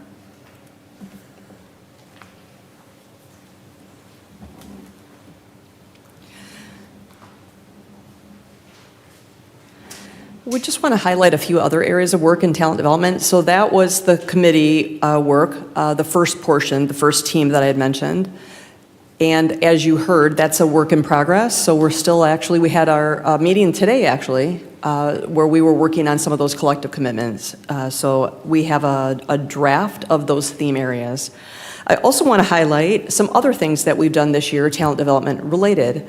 One is administrator mentoring structures. So we wanted to enhance what we're doing for administrators. We have actually hired more administrators probably in the past year. I think we're around probably 13 or 14. That's quite a bit. And from each of those, I'll get to that in a minute, we've had a specific process, but I do want you to know that every new administrator that's been hired has, if they're in a building that has multiple administrators, like a secondary building, for example, they have a built-in mentor within the building, but they also have a mentor out of the building. In addition, we've looked at let's say you have a new administrator that's interested in developing and growing in school improvement, and they have self-identified that. We have also connected them with a mentor that may have a strength in that area, so that we're very intentional around how we're growing and supporting our administrators, but also they have some ways that they can identify the needs that they believe they need to grow in, and we can hook them up and connect them to an administrator that really has a strength in that area. We also had a team, as I mentioned earlier, this was a second team in addition to the one that you just heard, that comprised of Tanya Corbett, Chris O'Brien, Greg Smith, and myself. We actually planned for two different areas of work for talent development. One was assistant principals and visioning. So we really want to see our assistant principals in terms of into the future much more as instructional leaders and partners with the principals in the work overall. When I showed the graphic earlier, I showed that even on the far right is a succession plan. We have a training ground right there for us to really, really have our assistant principals be thoroughly embedded in the work, in all aspects of the work, and to then really grow and be ready for the potential. Not that every assistant principal wants to be a principal, but certainly that's an area that we would want to work in. So what we did was we pulled our assistant principals together and engaged them in visioning. So they described current state. They looked at and talked about future state. I want to give kudos to Tanya Corbett because she actually had pulled a book as a resource around how to help our administrators think of key different areas that you would have to attend to as a principal. And she also had the author, we'll have her talk about that in a moment, drop in, surprise the team in the first meeting. So we have to definitely give her a little bit of a shout out there.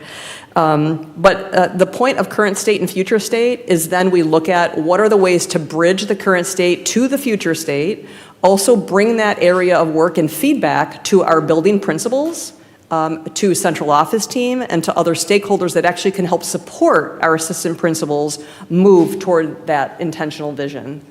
And the system to support moving toward that intentional vision. The second piece that we also had this year is we had a new administrator cohort. We invited all of our new administrators to basically a learning and sharing cohort, and we had a variety of structure around those meetings to try to, again, make them intentional and to elicit the needs they had for areas they wanted to learn and grow in so that we could bring in resources to support them in that learning. We're very proud of that work and had both of those teams meeting throughout the year. Another piece I want to highlight is, and I thank Dr. Delgado for this, we revamped our administrator hiring process. I know you've heard it repeatedly, even tonight, but I want you to know that it's a really strong, very thorough process, and we have, as you've heard, a variety of stakeholders involved in different levels of interviewing. And a very diverse stakeholder team that includes students. What an amazing positive addition we've had, having our students on the team. So we've had fourth graders all the way up through high school. We've had current students, and we've even had former students that have been involved. And we've also had multiple parents involved in every single interview. So that has been phenomenal. So I want to highlight that. And two more things that we have also done this year and or will be working on.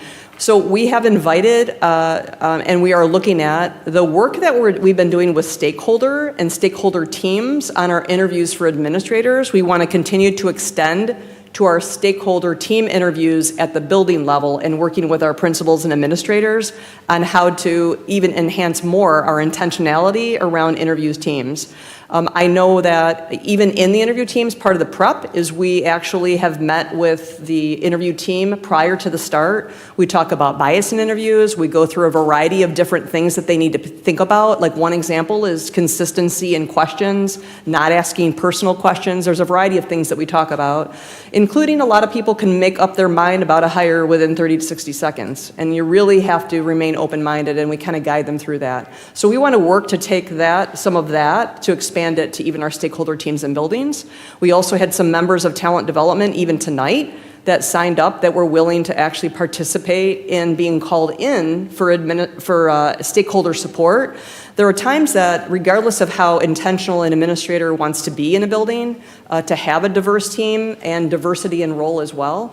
It's summer, people are busy or schedules don't allow. It's always nice to have a broader district stakeholder team that we can actually better support our buildings as well. I also want to mention another big task that HR mainly took on this year. We provided an administrator resource. We've connected it to the district website. It is only available to administrators since it's intended for them. It has all forms that they might need for the whole talent development process that I had mentioned. It has onboarding resources and forms. We developed question banks, which has actually been part of the talent development plan for a good number of years, and we had a hold on it.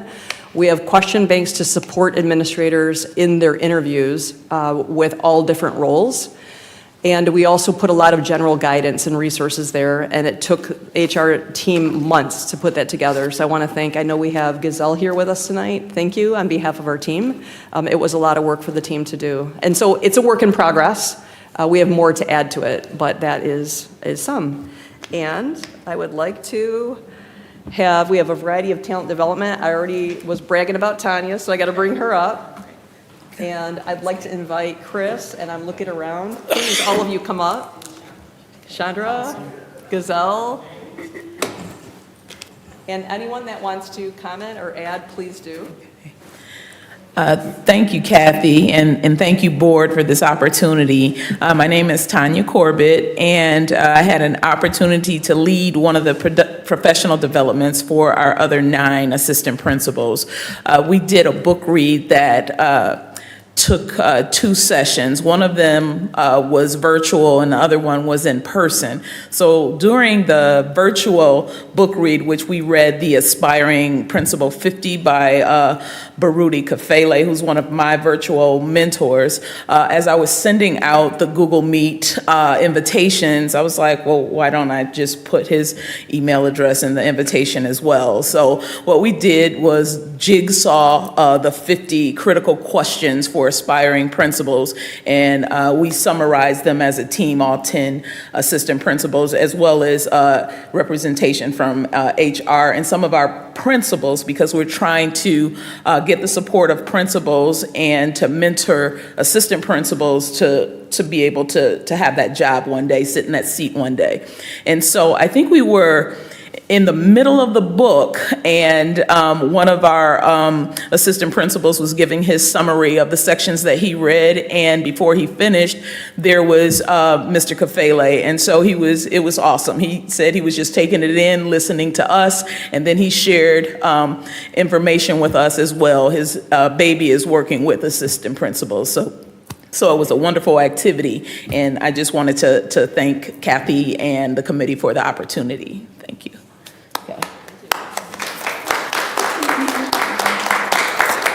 Hello, everyone. I'm Chandra Jones, and I'm the teacher consultant at Power. When I was first invited to this meeting, I was a little afraid because I'm like, why is Kathy Smith emailing me? I kept thinking human resources, but I was honored to be selected to be a part of this committee. I felt honored that my input was valuable enough for them to include me with HR, with other administrators. So this was an excellent opportunity, and to know that Farmington is on the right track with hiring and trying to keep great people here. So thank you.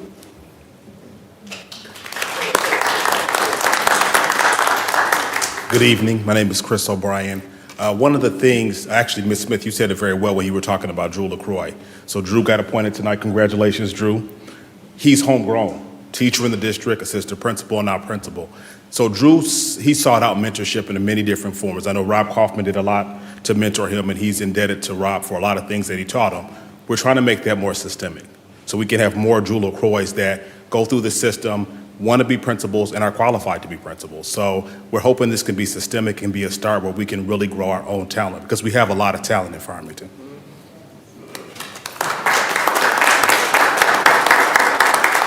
Hi, Dania Stump, teacher consultant at the Early Childhood Center.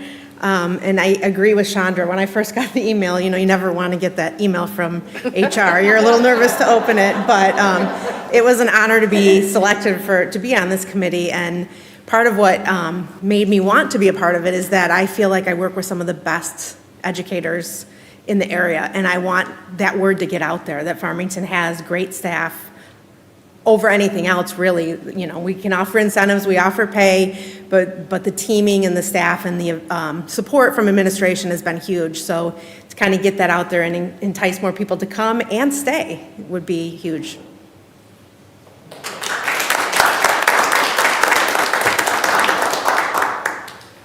And that was the end of our presentation. So if you had any questions or anything we can help you.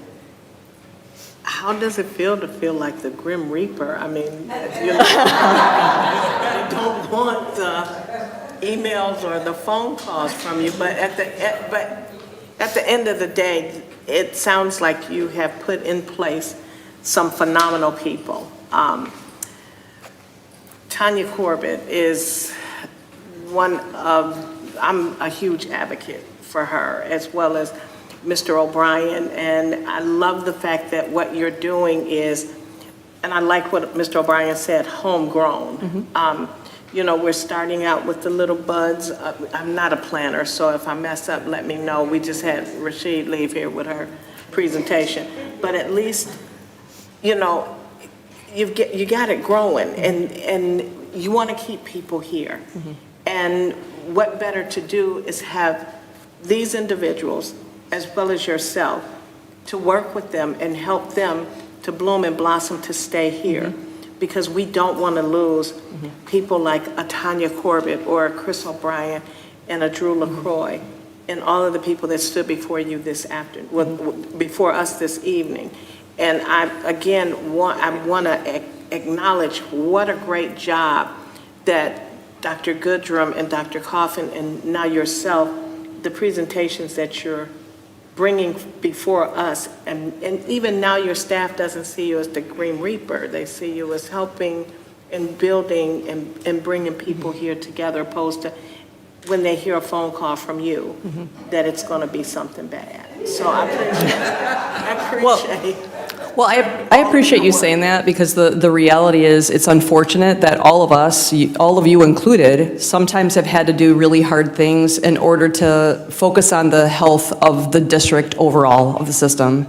And we really don't want to forget, and we also would rather do the much more exciting work, in my case, for humans, right, human resources, and to really be able to support our staff, be able to support the growth. And also we really do have some of the most amazing staff, and I'm not kidding. I've been able to work in probably 13 buildings over my career, and we have amazing staff in this district, and I know we don't talk about it enough, but we just do. And so I just think we don't highlight that enough.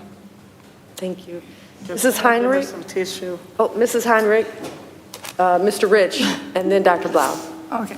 My grandson went to kindergarten roundup at Forest Elementary, and I got to see him the day he went to kindergarten roundup, because we went to see Willy Wonka, and he still had his little crown on, and he was just so enthusiastic. And my daughter said to me, she said, "Mom, you know, the principal's retiring, and he has such a good reputation." And I said to her, I said, "Don't worry." I said, "Farmington has a good process, and you'll have another good principal." And that was before this presentation, and so thank you. I mean, I was able to say that to her and reassure her, but thank you for sharing with the board and with the community, really, how rigorous we are and what a good process we are, and how important and how we value our employees. And so that when one good leader leaves, we know that although the shoes are hard to fill, you know, we can be guaranteed that there'll be a smooth transition and another good leader to take the place. And so continuing generations will have the same, you know, positive experience in all of our schools and buildings. So thank you for the work you're doing. Thank you. Mr. Rich? I think back a little bit and look at the work that you are doing through this homegrown talent development. And I started in this district 23 years ago, and now I was, 5. But the fact is, I see teachers and administrators that I had, and they are, I see them as growing, developing, and, seeing them assume new roles, and it's all part of that keeping people here. And some it's been 20 years, and so some retire because it's been a little bit of time. But others, we see just the kind of development that this district and the time and energy that this district puts into our own, and knowing that that is such an important thing to make our staff feel, one, like this is where they want to spend their entire careers, but two, it's not somewhere that they have to stay doing the same thing necessarily if they want to try something new, develop an additional skill or talent. It's something that this district prides itself on, allowing that and pushing that and celebrating that desire and helping along with that process. So it's extremely, it's, the words are escaping me right now, I'm sorry. It's great to see and very encouraging for the future of this district. Thank you. And I think really we should celebrate the committee, everyone here and everyone not here, but on the committees. You put in a lot of time and effort and dedication, and really you care about your colleagues and about the staff and about Farmington, so thank you. Dr. Blau?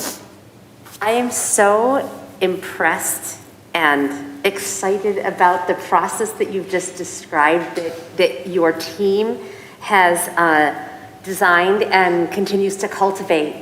And I also am thrilled to see how beautifully and seamlessly it integrates with the same kinds of processes that we have in place for our students. So we cultivate student learning and we cultivate the growth of our Farmington Public Schools staff according to the same values and philosophy of lifelong learning. And it's just amazing to bear witness to and to be a part of. So I can't thank you all enough for your amazing work. Thank you. Thank you. Thank you so much.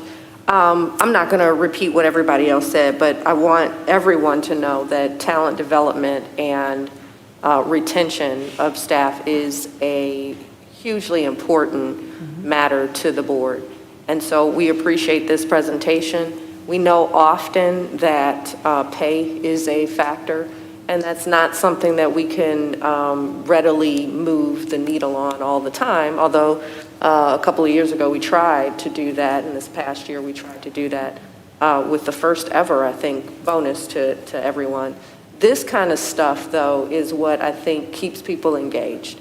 You know, providing opportunity, knowing that there are people who want to grow and develop you, and that you've got the chance and the opportunity to make some movement and some growth. I think that's fantastic, because we all know we have the talent in this district. I echo everything that everybody said here today.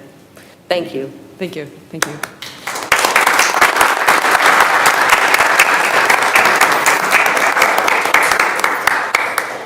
Okay, and do you want to keep going? Yes. Okay. So I will now invite Dr. Coffin back up.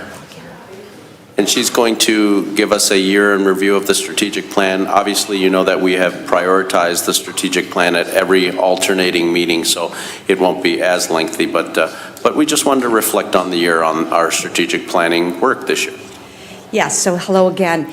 And as you know, each month we've been sharing, you've heard directly from our co-leaders, our co-chairs, community members, parents, and I know all of you serve on these committees too, so I wanted to just do a brief update and kind of, as Dr. Delgado said, just really wrap up this year with what I found were the parts that really are, to me, the most important pieces of why this work is so important.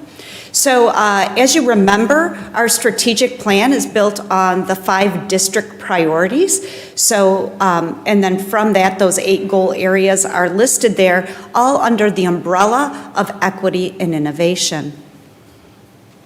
So we had 8 goal committees this year. It was like 3 months into the year prior, and then this full year we worked with all 8. We had over 150 committee members, including staff, students, community members, who met monthly or more to discuss these goal areas, the objectives, and the strategies. So a huge commitment from our community. So I thought it would be nice to share with you tonight. We had our final wrap-up meeting with all of our leaders. We had it right here in this room, and so I gave them a little exit survey and said, I need some information around how this felt for you, and what were some of the things that you enjoyed, the most from this process. So I wanted to share with you some of those things that they said. So the first question was, how did it feel to lead this work? So as you know, there was information was sent out and asking people if they were interested in leading our strategic planning process. They submitted their names and they were selected to do that. So you can go through and see what their words. How did it feel? Confusing and rewarding, gratifying, sometimes frustrating, purposeful, intimidating at first, but now being happy to be able to move this work forward for the district. Humbling, so it felt humbling to be able to be provided an opportunity for a full community project, blurry, messy, inspired, and incredible. When I looked at this list, it really struck me, this is leadership. This is how I can feel on a Monday with all of these things, thinking about what it takes to truly lead meaningful initiatives at whatever level. And so to hear this from our leaders and our co-chairs felt really good. Personally, just felt really good. Most satisfying moments. I said, so what so far has been the most satisfying moments? So, celebrating the efforts and seeing the opportunities to share the stories. They loved meeting new people, being engaged with the community in a meaningful way. Digging into the equity audit. This was a center of the majority of our committees, and we spent a whole year really putting some of the findings from that in place in our goals and objectives. Engaging in the learner profile work, having an opportunity again to celebrate our community partners and build stronger connections within the community, and then finally getting the student voice at all different levels. And some of our committees had students. They would come to some of the meetings when they could. Others went out to focus groups because they knew that it was that important to have the student voice. And I also thought one of the most satisfying moments was the discourse that happened in some of these groups and the opportunity to have real, meaningful, honest conversation as a Farmington community.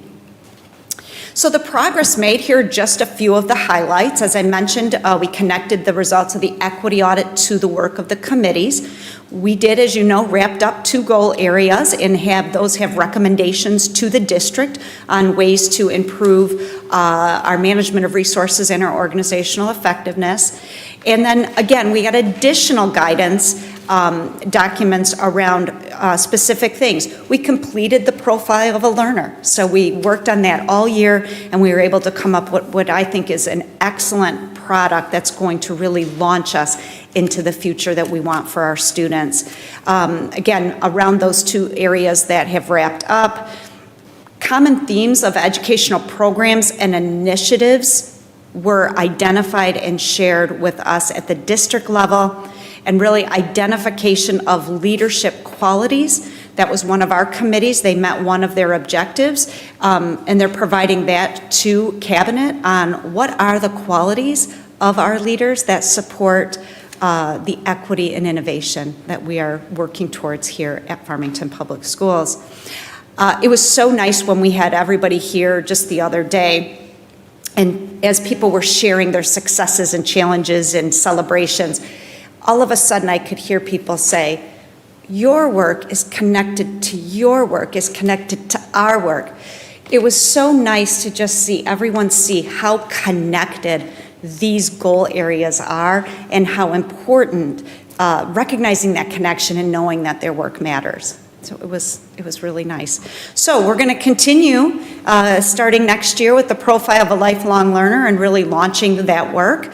We're going to continue our work with knowledge work. So Laura and Sid, you met as part of the profile process, to now revisit our mission and vision and say, is the mission and vision still what's going to allow us to reach what we have set forward, our community has set forward as our promise to our learners in our profile? We'll have 6 remaining committees. We're going to still continue to focus on recruitment and increasing student voice and looking for multiple ways to do that.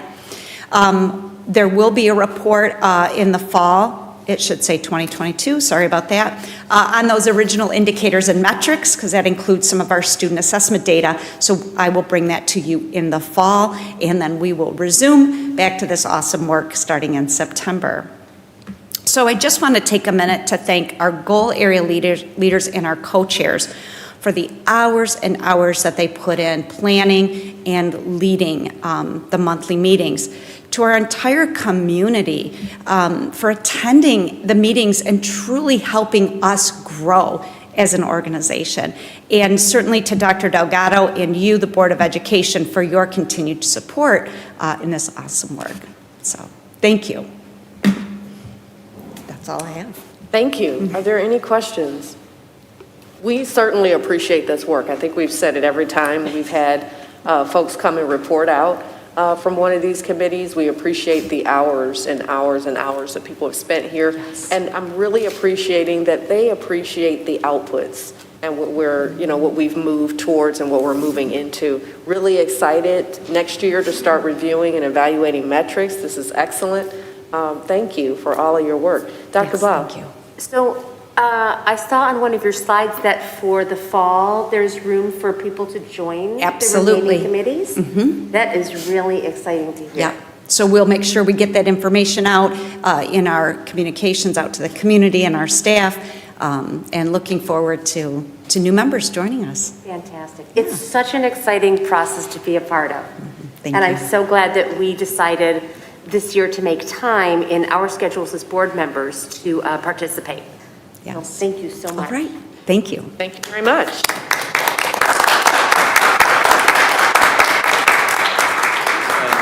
Last but not certainly least, for our district updates, I'll welcome up Mr. Chris O'Brien.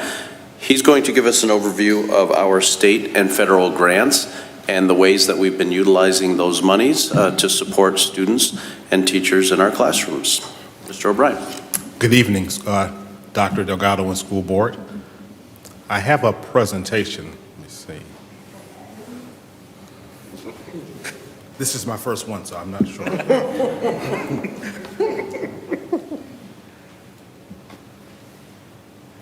Pay attention.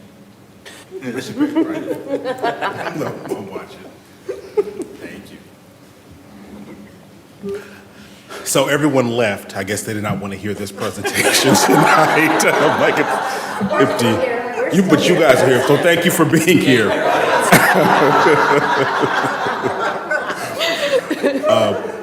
Dr. Delgado wanted me to do a presentation to talk about our title programs, our state and federal programs, which is part of the things that I'm responsible for. So we have several programs. We have Title I, Title II, Title III, and Title IV. Those are state programs. And then Section 31A is the state program. And then we have ESSER and Section 41, which ESSER is a federal program. So I'm going to explain what each one is. And again, if you have questions at the end, please feel free to ask me.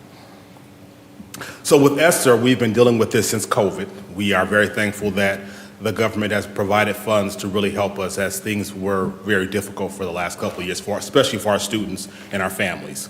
So we've used the money from ESSER 1. We're completing using ESSER 2. So now we're on ESSER 3, and an extension of ESSER 3 is something called Section 11T. It's about $4.7 million. That's an extension of targeted funds that is really for a certain subgroup to help students that are migrant, homeless, special needs students. So there's a special category. So that is the last of the federal money that we'll receive from the government, but it's really targeted to help those students and families. So we're currently working on that budget right now. So with the ESSER funds, the money we received from the government, the focus was student learning, at one point PPE, as we know in COVID, and we're still in COVID, of course, but that was important. Social emotional support for students, summer programs, after school programs. So much of that funding we targeted on these areas so that we can meet student needs. That might have meant additional staff, additional support, materials, but it was used for those 5 components as what the government stipulated.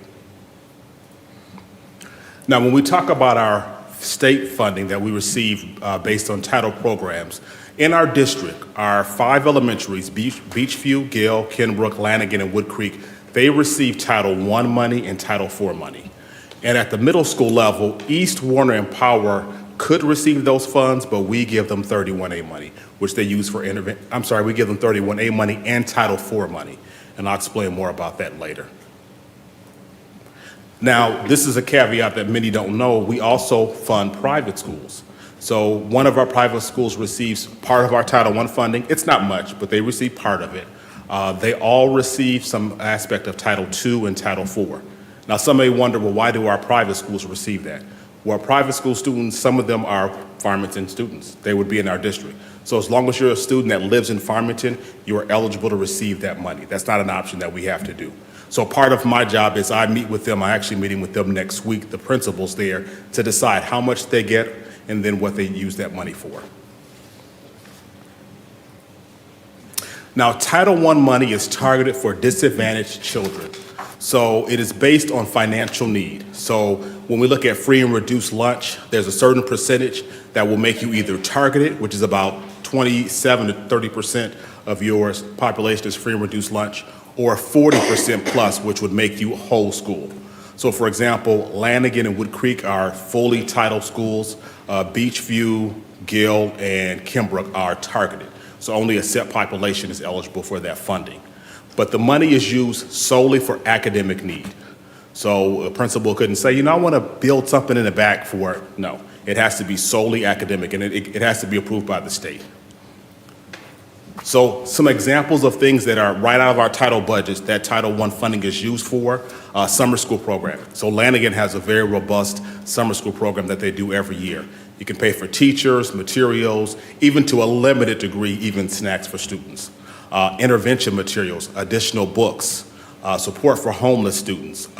Many schools like Beachview use it for social workers. Maybe a retired social worker comes in and maybe they work 5 hours a week and support students during lunch and recess.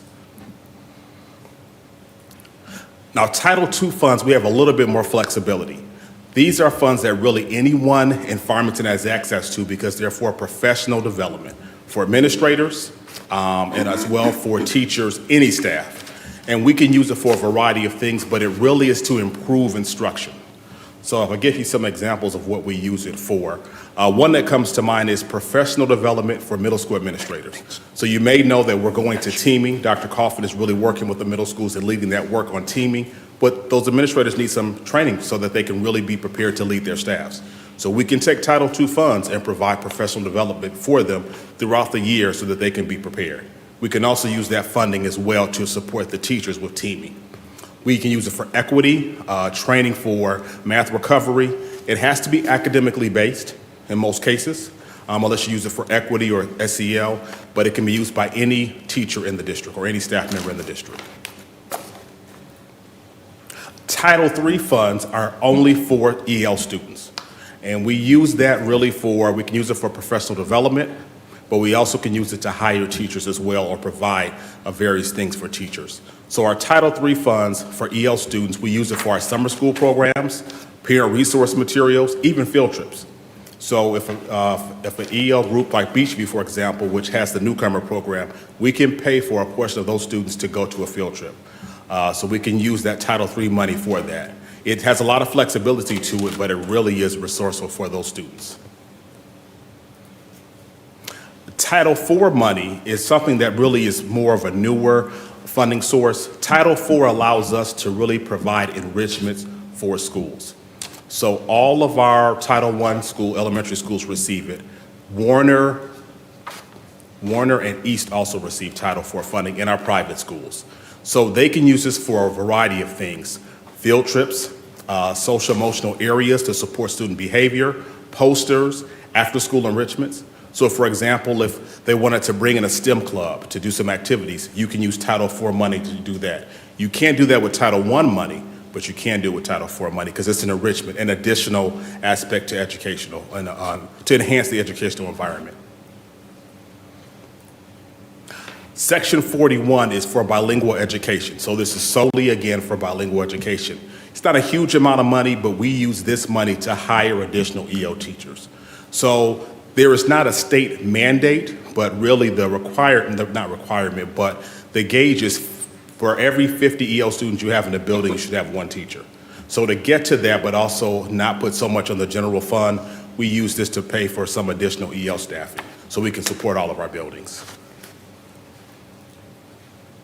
And then Section 31A money we receive, typically we find out in July how much we receive. This money is very designated for students who need support in 3 different areas.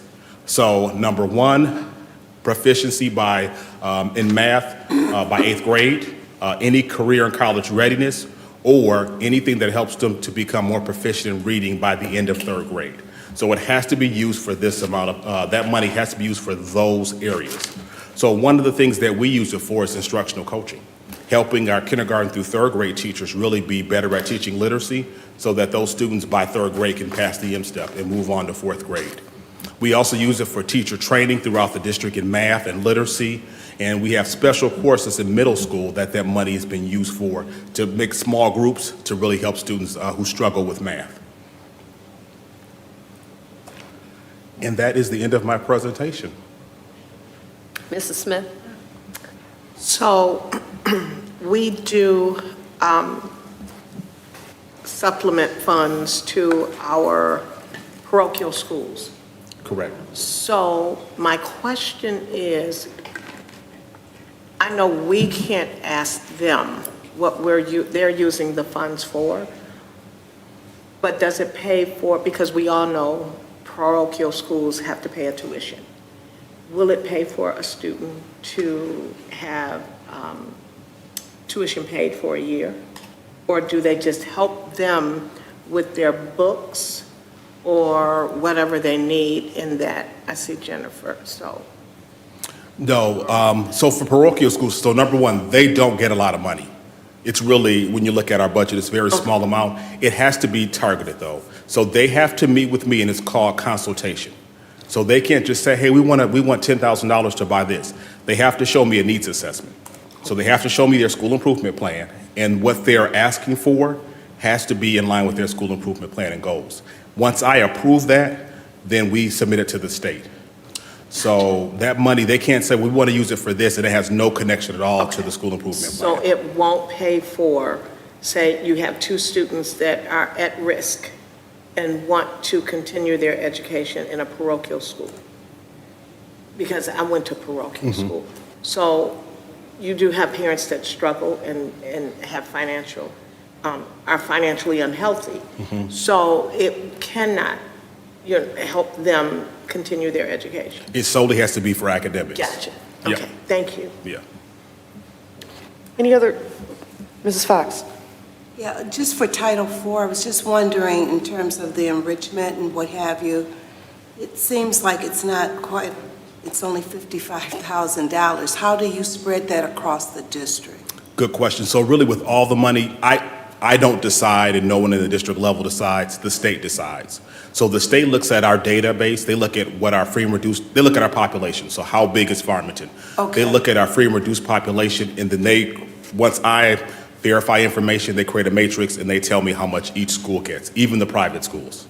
Okay, yeah, I got that, thanks. So, Dr. Blau? I was just wondering if you could share this presentation with us? Yes. That would be awesome. It is in your board packet. Oh, Yeah. It's in your. You may have missed the link. Yep, nope, it's in there. So we appreciate this because we were asking some questions and really wanted to understand funding that comes in through various grants that we don't have as much visibility to.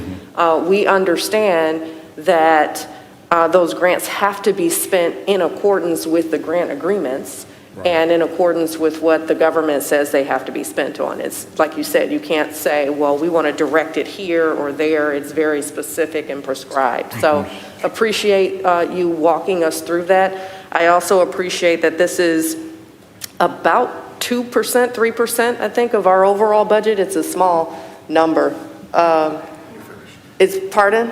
It's probably a little bit higher now. So I counted about 2.5, less than 3 million here, at least with the amounts that you share with us today. And Mrs. Fox just pointed out, I mean, $55,000 for one of these is not a whole lot of money either. Yeah. But I appreciate understanding, that when we receive grants, oftentimes after the point at which we've approved a budget, you guys go ahead and make sure that it's being spent in accordance with what the regulations say. So appreciate that understanding. And I can add just two pieces to that. So principals, and at Wood Creek, as principal, I did the title budget. It's not supposed to be the principal sitting and saying, I think we need this, I'm just going to do this. There's supposed to be consultation with your staff, but as well with parents. So it can be done as a PTA meeting, or you can call a parent meeting, but parents should know what the money's being used for, but also they should have a say in it. So if parents say for an after-school program, we'd like to see this, if it's in the budget and it's allowable, it's something the principal should do. So you don't have full jurisdiction just to do whatever. There are checks and balances. Thank you for that. Mr. Walker. Yes, a question about the Section 31A funding. It mentions being career and college ready by high school graduation. What's the definition of that? And does that link involve back to career and technical education programming here in Farmington? So CTE has its own funding. They have a very robust funding source, but it's sort of vague, but it could be used to maybe if you needed to hire a staff member to help explain to students the career options. It could be for a program, a computer program, or things of that nature. It is really vague, so it's really anything that a school, whether it's a high school or middle school, would want to use that would lead to career readiness. Okay. Just wanted to be clear. Thank you. And Dr. Blau. Two just very quick questions. What is our newcomer program and our class program? Good question. So our class program is a summer program for elementary EL students. It's voluntary, and so it's free to families. So we use the Title III funds to pay for all of it, including the teachers and materials and transportation. Awesome. And right now we have 177 students enrolled for the summer, so it's really good. That's fantastic. Newcomer program are more shelter programs for students who have limited English. And so if they were to go into a regular classroom, they would really struggle. So it really kind of gives them almost like a 2-year program. And we have it at Beachview, East, and North, That's where they get amazing. support. That's amazing. Wow. Thank you. You're welcome. If there are no further questions, we want to thank you very much for this presentation. Have a great night. Thank you so much. Okay, we are now moving on to item, what's this, 8, reports from board committees. And I think we have one from the Legislative Committee. Yes.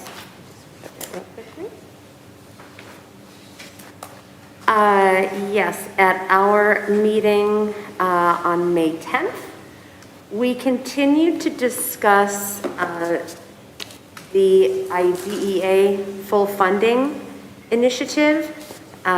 We have reached out to our local PTA, and Jen Garland is also the our Michigan PTA representative. And although the National PTA is not focusing this particular year on IDEA full funding, we've decided we're going to continue to explore possibilities to make that a priority and continue to reach out to partner with our PTA.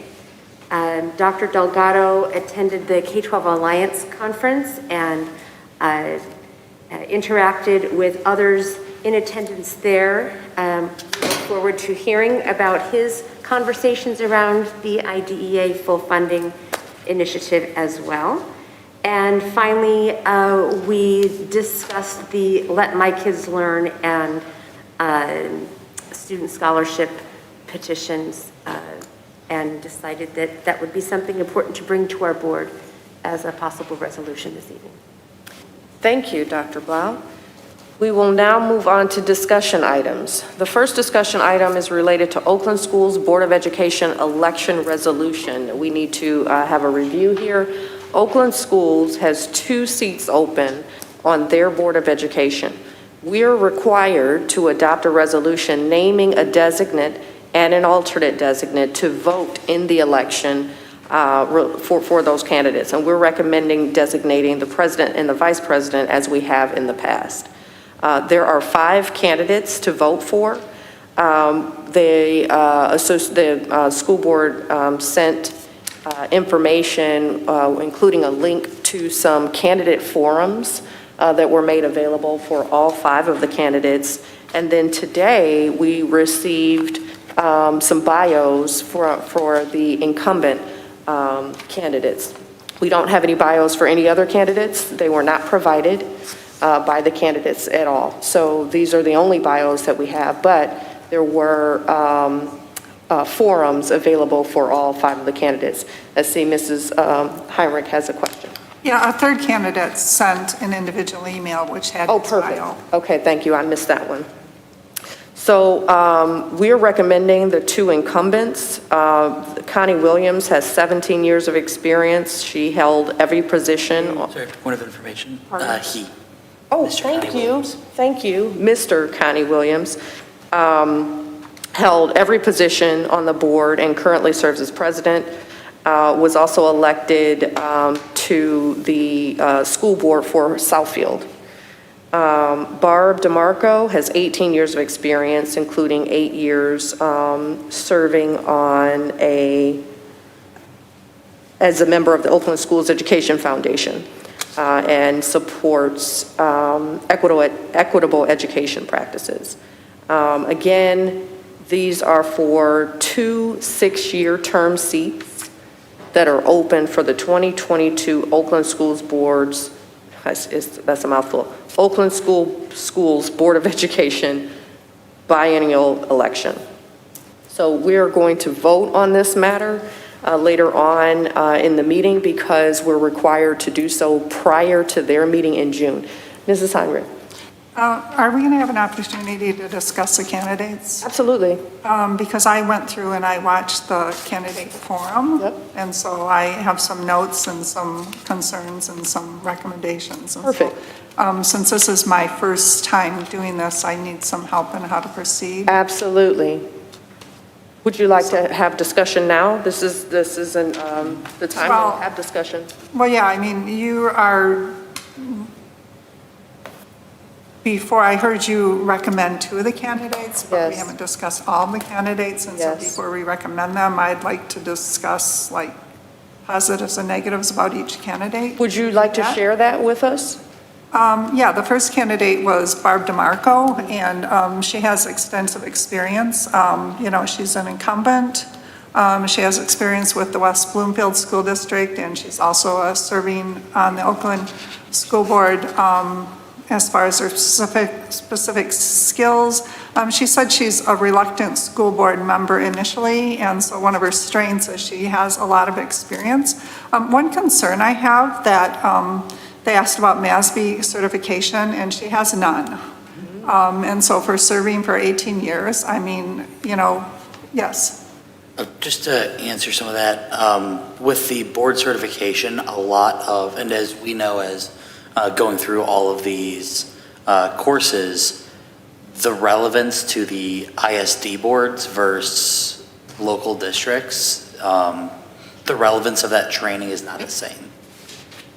Well, she's a school board member of a local school board, and she has no MASB certification there either, so, I mean, if she was. And I'm just pointing out some things that I noticed. You know, she gave good questions to knowing what an ISD was, you know, knowledgeable about the Oakland Schools ISD. You know, primary challenges, top 3 issues. She talked about vouchers, addressing discrepancies, legislative, supporting teachers. The next candidate was Mrs. Christy Gandy Thompson. She doesn't have any school board experience at all. She's a new candidate, but you know, she has an extensive resume as far as engineering, multiple highly engaged. She's dedicated time to students, tutoring programs. She doesn't have any MASD certification.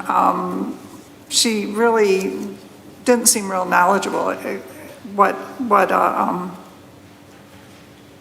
ISD was. You know, she had some good ideas on challenges and things like that.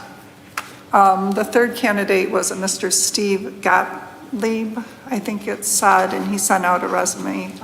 He's a 41-year teacher, academic and elective vocational member. He's a member of the Troy School Board. He's a small business leader, very active, school board member, active in city council. He's got master certification of MASB. He attends all conferences, courses, importance and networking. So that really struck me that he has experience in a local school board, takes advantage. I just know from experience that was kind of a sticking point for me as far as MASB certification. Just as a new school board member, I just felt like our entire board, 4 new members, we all embraced learning what exactly the role is and how we've worked with MASB as far as defining things. And so that really made an impression on me. Very well prepared as far as all the candidates. I mean, he was highly prepared. Brandon Colossal, experience in accounting and finance. He doesn't have any MASB certification also, and he doesn't have school board experience and no board service experience. And I know that's not necessary for serving on the Oakland schools, but it seems like it would be kind of a bonus type thing. And then the last one, Mr. Connie Williams, he's really has long-term, 17 years board service, local in the ISD. You know, very, very well knowledgeable experiences with Oakland schools. Has MASB certification. He's taking courses, but he's not certified. So at least he's working in that role, but very knowledgeable about the ISD role, talking about the issues, and really, I felt was very well prepared for the interview also. I really appreciate you sharing that information. So just to summarize, 1 of the 5 are certified. Yeah. 1 is actively taking classes, and the other ones don't have any certification at all. 3 of them appear to have experience and/or were prepared. Is that what you said? Yeah, based on my, you know, on the interviews, if I had to pick my top 2 candidates, can I speak? You can speak freely, absolutely. I would pick Stephen Gottlieb and Mr. Connie Williams. Okay. As my top 2 candidates, just because. Thank you.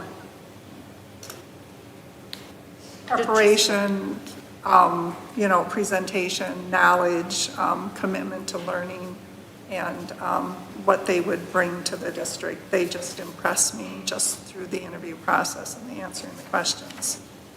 I really appreciate that. Mrs. Smith and then Mrs. Fox. As a former Oakland School Board of Director, I will speak very candidly, if I may.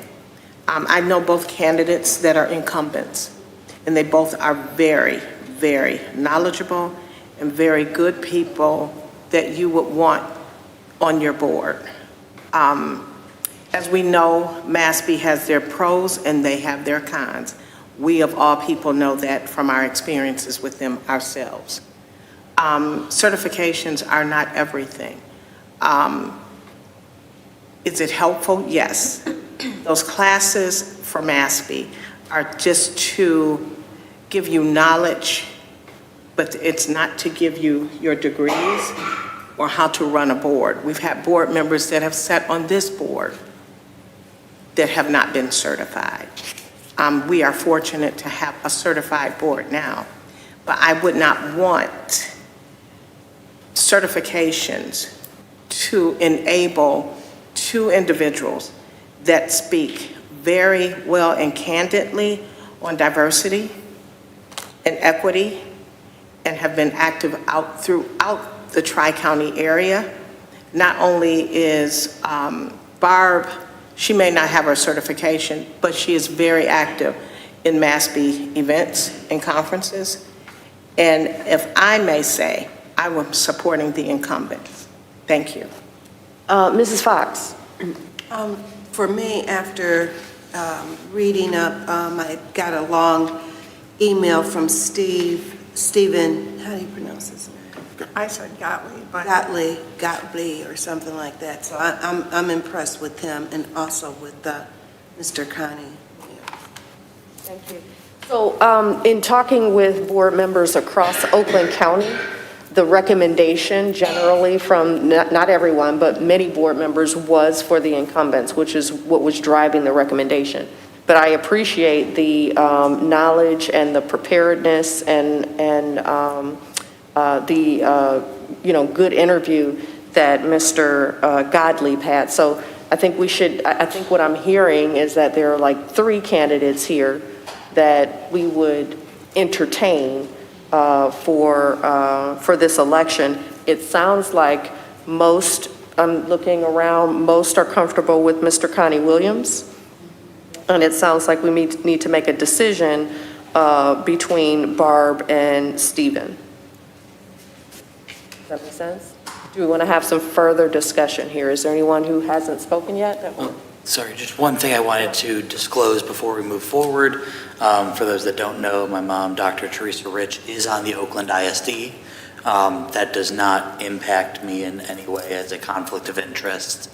That just adds more information, having known these people for many years and through their work with Oakland schools. So I will be voting tonight, and That's one, how I know more about, the certification process, especially because MASB certification back in 2004, when some people joined the Oakland ISD, wasn't necessarily what it is now. Any other contributions to this discussion? So it feels like people have, in their thoughts who they would want to support. So I would suggest that we move forward when we get to action items. Mr. Rich or someone will make a motion.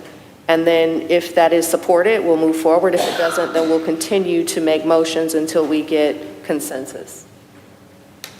Does that sound like an approach? Mm-hmm. Okay.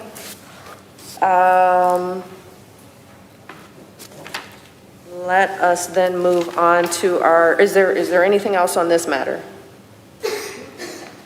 Let's move on to the resolution opposing Let My Kids Learn. Dr. Blau? Yes. Is this where we're discussing it? Sure, so you can share with us what we should expect to see later on. So let me just preface, I apologize for over-talking. The matter that I just talked about will be an action item today. The matter that Dr. Blau is going to speak on will be an action item for our next meeting. So this is the opportunity to have some discussion. She has shared a draft of the resolution, and I would encourage folks to take a look at that and provide Dr. Blau with any comments or feedback prior to our next meeting. I'm just a little lost here, I'm sorry. Okay, where are you on this agenda? I'm sorry. We're under discussion items B. Okay. That would be 9B. I sent each of you a copy of this resolution. Oh, yeah, I got it. Earlier this week. The resolution currently is titled Resolution Opposing Let My Kids Learn Voucher Initiatives. I'm wondering if we need to also add the name of the other, it's the Let My Kids Learn and Student Opportunity Scholarships, as that's how it's stated further down in the now therefore be it resolved. So we might need to adjust the title, but anyway, this is what I was speaking about earlier in our meeting tonight. That no public monies or property are allowed to be appropriated, paid, or in any public way credited to, any public monies credited to the private, denominational, or non-public schools, pre-K, elementary, or secondary schools. And there were some previous bills, as you can see in the resolution, that were vetoed because they stood to provide private schools with vouchers that would use public funds. The difficulty right now with these particular two voucher initiatives, the Let My Kids Learn and the Student Opportunity Scholarship petitions, is that if they receive 340,047 signatures, they could bypass our legislative process and become implemented as law,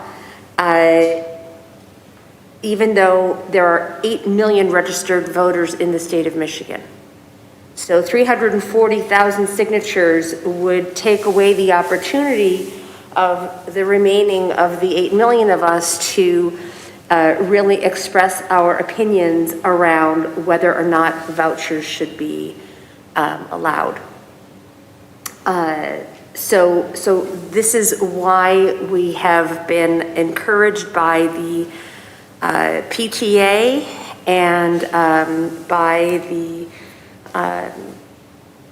Government Relations Committee at the Oakland schools level to consider adopting this resolution. Thank you for that. Are there any questions? Mrs. Heinrich? Yeah, thank you for being on this legislation committee because it just is a lot. I guess I want the, what are the yellow legislative for dummies booklet? Cliff notes? Kind of thing. So, you know, those yellow things that Yeah. explain in layman's terms. So basically, this is saying, the House has vetoed these bills, but you're saying that if they get these signatures, then they can undo the vetoes? Is that what this is saying? They can bypass the legislative process. It wouldn't have to be voted on by all of us, and it wouldn't be going through the legislature, so it wouldn't be vetoable, is my understanding. So what is it? These voucher initiatives. Go ahead. These voucher initiatives, which are the specific 4 bills that are stated in the second? No. The 2 voucher initiatives for which they're collecting petition signatures. Can I pause, Mr. Mr. Rich can question. Yeah, so essentially those 2 House bills and Senate bills were passed by the State House and State Senate and sent to the governor, and the governor vetoed. Okay. So the ballot initiative is being done so that if it receives a certain number of votes, or sorry, not a certain number of votes, a certain number of signatures, thank you, it gets brought to the legislature and they are able to actually pass it on a majority vote instead of actually sending it to the ballot, as is the intended use of a ballot initiative.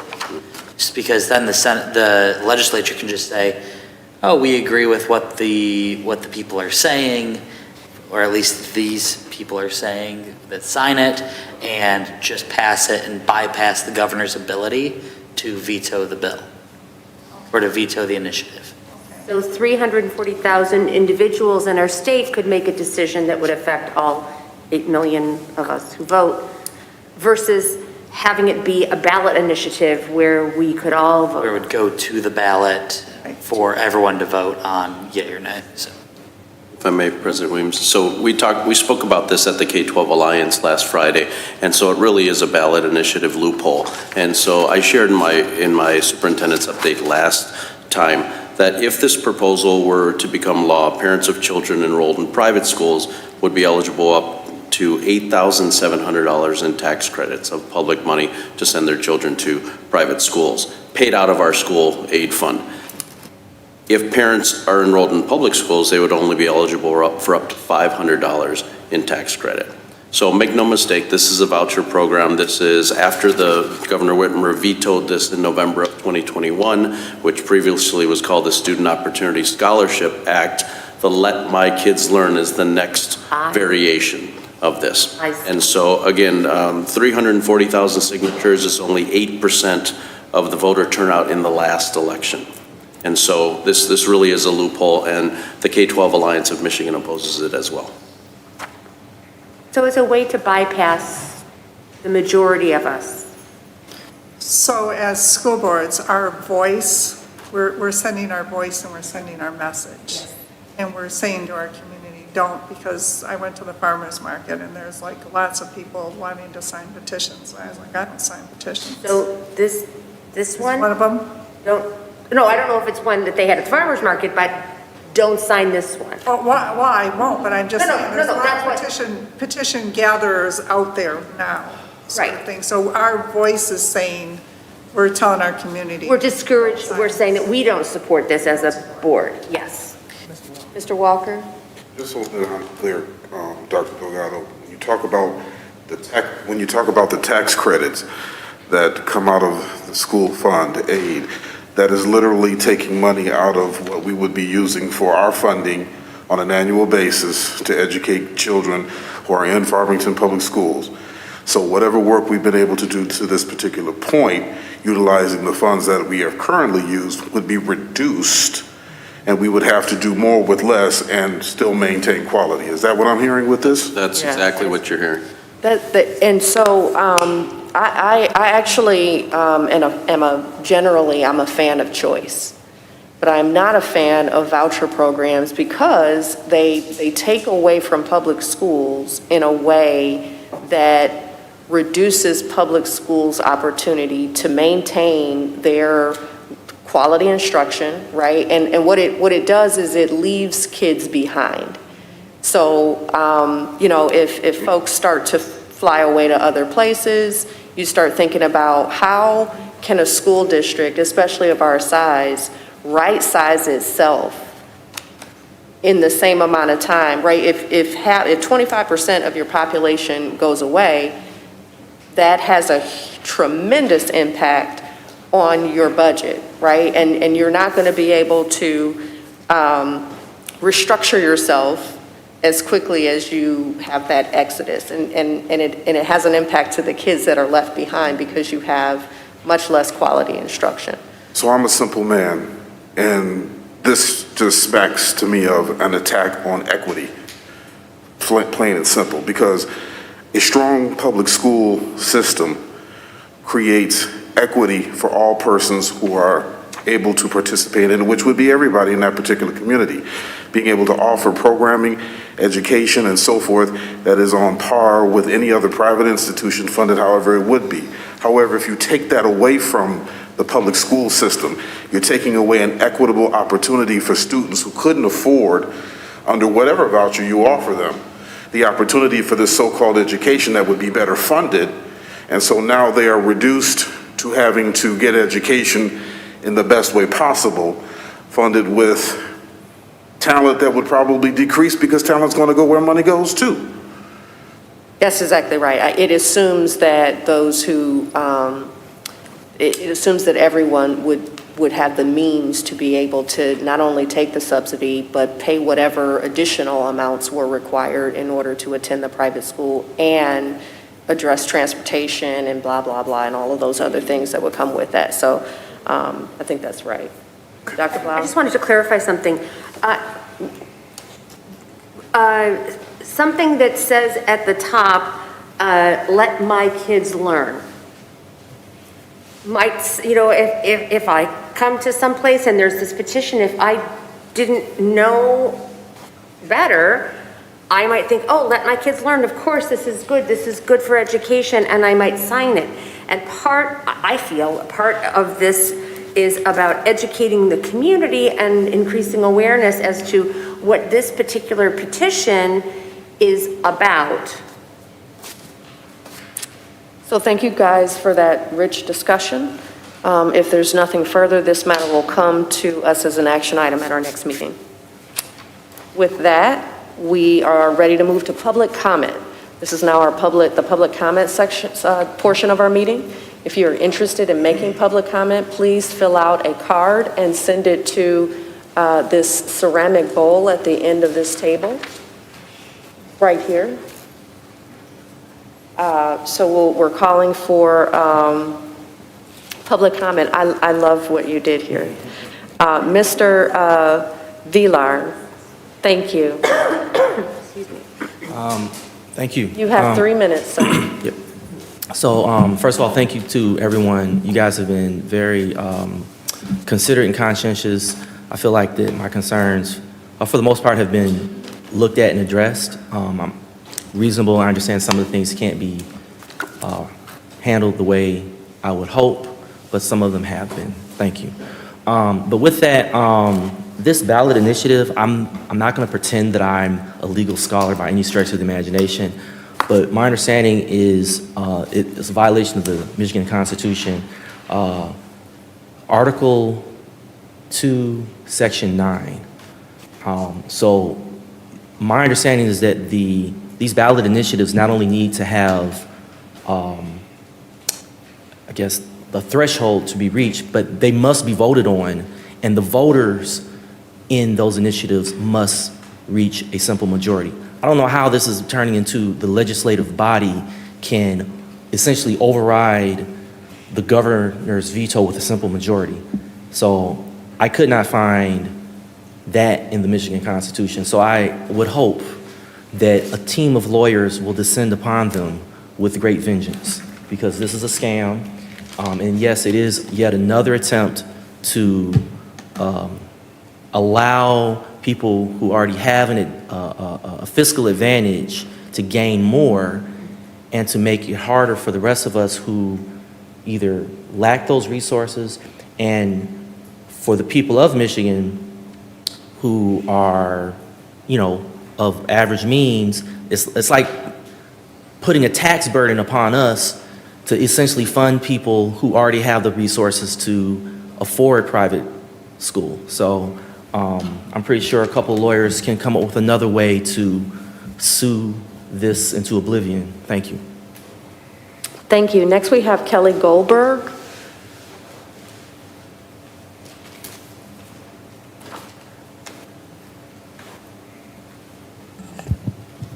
I'm feeling kind of short. Good evening.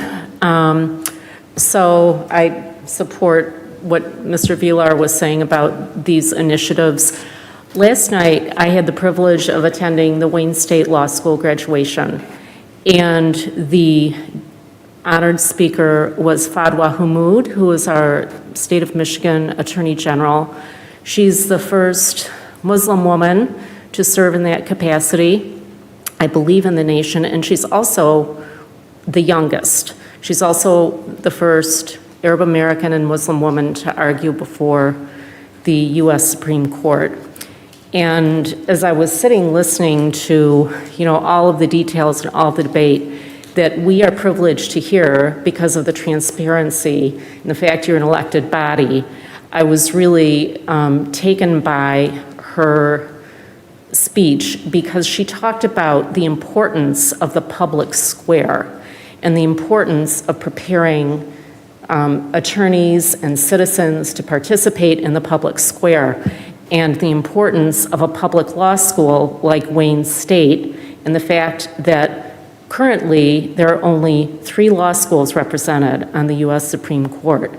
And I couldn't help but think about how you and our staff and our teachers are preparing our students to go into that public square. Students like my son, who benefited from an excellent North Farmington high school education, starting in kindergarten at Forest and going on to Warner and, Dunkel. He had teachers who believed in him, who supported him. He was not a straight A student, but he wanted a law school scholarship.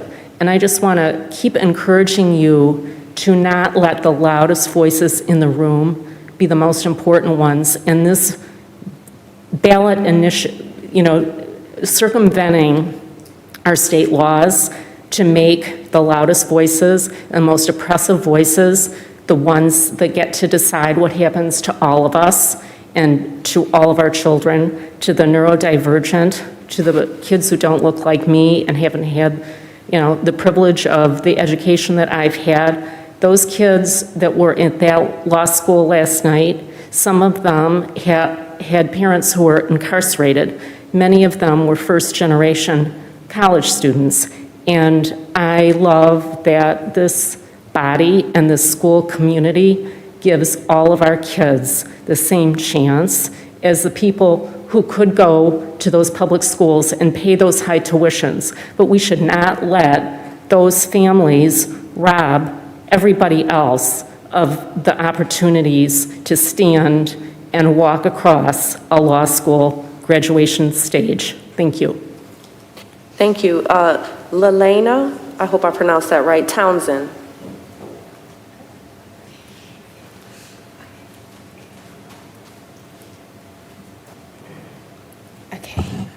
Okay. Hi, my name is Leilana Townsend. I'm a 10th grade student at North Farmington High School. And North Farmington High School's Black Student Union will be having a silent protest, kind of protest demonstration type thing, as a result of the buildup of racially unjust incidents that have occurred in our district all year. It will be from 1:20 to 2:30 p.m. on Wednesday, May 25th. Students will give short speeches elaborating on the racism they faced this year and or previous years that have been overlooked and or not properly dealt with. What do we want out of this protest? We want to feel heard. We feel silence, hence the silent protest. Anyone who has students attending North Farmington High School and would like to speak at or attend our silent protest, contact me, Secretary Leilana Townsell, at leilanarenee@gmail.com. Thank you. Is there any further public comment? Seeing no further public comment, we will close the public comment period and we will move on to action items. The first action item is related to the underground storage tank recommendation, and that matter came to us at our last meeting and was presented from ARC Environmental. Is there a motion? Mrs. Heinrich. Yes, I move that the Board of Education approve the tank removal and environmental bid components to TSP Environmental in the amount of $149,577, in addition to a 5% project contingency and Arch Environmental's project management fee, bringing the total project cost to $190,000, as outlined in the April 28, 2022 memo from John Barth, Director of Facilities. Funding for the project to remove and replace the gasoline and diesel storage tanks at Facilities Management to come from the 2018 Capital Projects Building and Site Fund. Support. Motion made by Mrs. Heinrich, supported by Mr. Walker, to approve the tank removal and environmental bid components in the amount of $149,577 with an additional 5% contingency, bringing the total to $190,000, with funds to come from the 2008 Capital Projects Building and Site Fund. Is there any discussion? Seeing none, can we have a roll call vote, please? Dr. Blau? Yes. Ms. Heinrich? Yes. Ms. Fox? Yes. Mr. Walker? Yes. I myself, yes. Mr. Rich? Yes. Ms. Weems? Yes. Motion passed. Thank you. That is great. Thank you. The next one is an action to consider the collaborative space furniture purchase. This was again brought to us at our last meeting. It was also reviewed by the Finance Committee. I recall that there were some questions about the material and wanting to make sure that the material was conducive to, middle school students and was, going to be something that could be either washable or wasn't going to,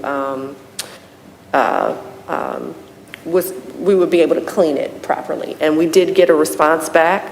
Thank you very much, Dr. Coffin, for responding that material is the highest grade for, roughness, if you will.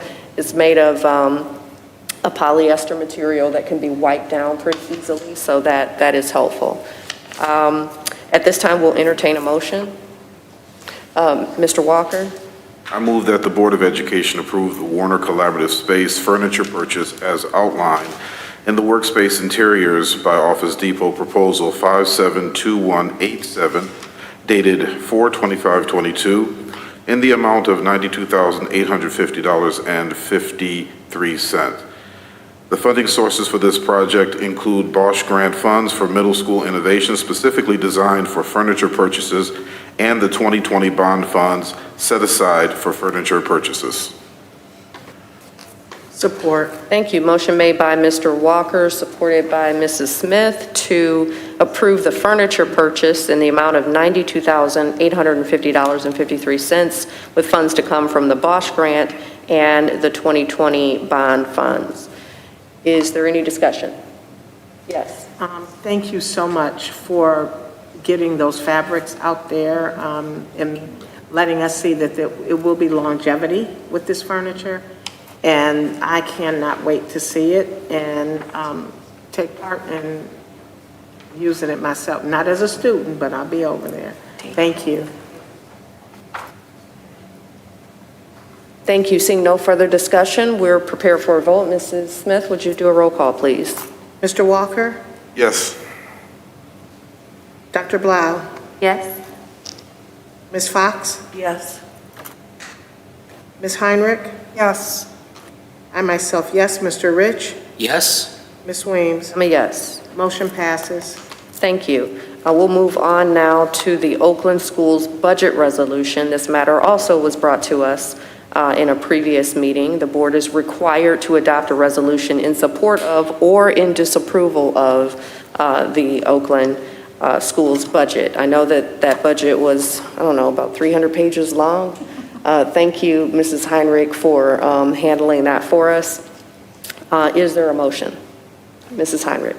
I move that the Board of Education adopt the resolution in support of Oakland Schools General Fund operating budget for the 2022-23 school year and waive the reading of the resolution. Support. Motion made by Mrs. Heinrich, supported by Mrs. Smith, to adopt the resolution in support of the Oakland Schools General Fund operating budget for the 22-23 school year and waive the reading of the resolution. Is there any discussion?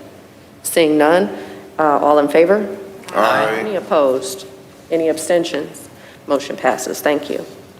Next, we have the item that was presented earlier today related to the resolution to designate a representative and an alternate to vote on behalf of the district and the candidates to support.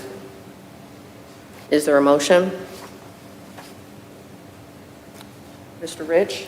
Make the motion, then we will be able to discuss after the motion is made. I move that the Board of Education, by resolution, designates Terry Weems as its representative and Zach Rich as its alternate representative to serve on the 2022 electoral body responsible for electing members to the Oakland Schools Intermediate School District Board of Education. Further, the board supports candidate Mr. Connie Williams and candidate Ms. Barbara DeMarco for the two open positions on the Oakland Schools District Board of Education, each for a term of 6 years ending June 30th, 2028, and then directs the designated representatives to vote for both candidates at the June 6th, 2022 election. Support.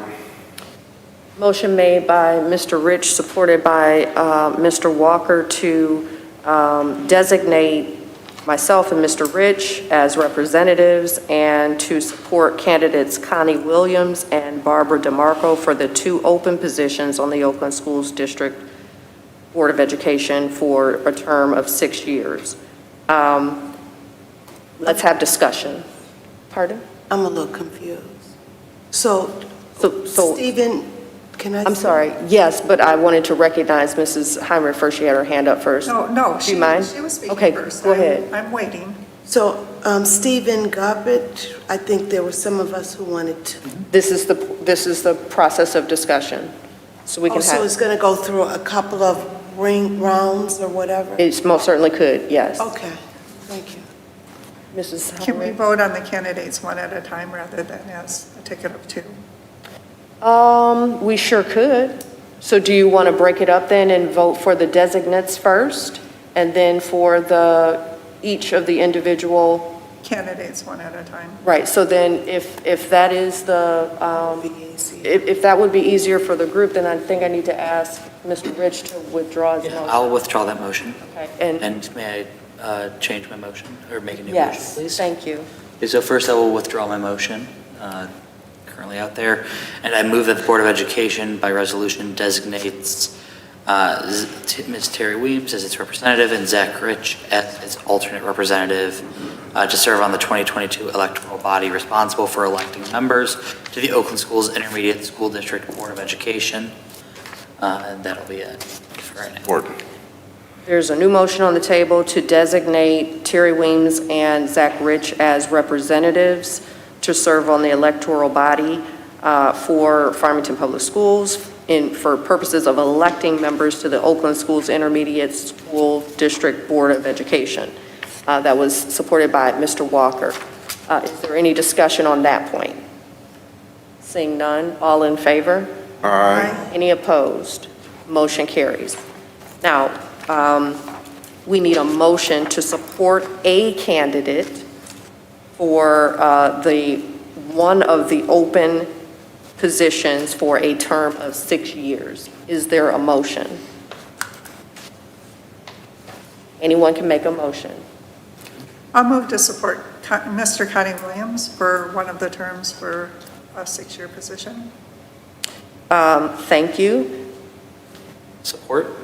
There's a motion made by Mrs. Heinrich, supported by Mr. Rich, to support Connie Williams for one of the open positions on the Oakland Schools District Board of Education for a term of 6 years.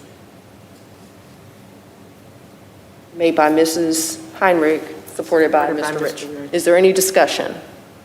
More of a question as it relates to the remaining portion of this motion designating that our representatives vote for both candidates. How does that get included into this breakdown that we're doing right now? So we're required to, we're asked to vote on 2 candidates, and we are now doing them one at a time. So after this round of voting, if this person wins by majority, we will move on to identify the second person, and we'll do another round of votes. If that person gets the votes, then we'll have 2. If not, then we'll move on to another candidate. No, I understand the part about the having 2, but the final part of the motion as it was originally presented directs that our representatives, which would be the 2 of you, would then vote for whatever candidates we do say. But we have not included that in the motions that we've had thus far, and I'm just curious, how does that get into that?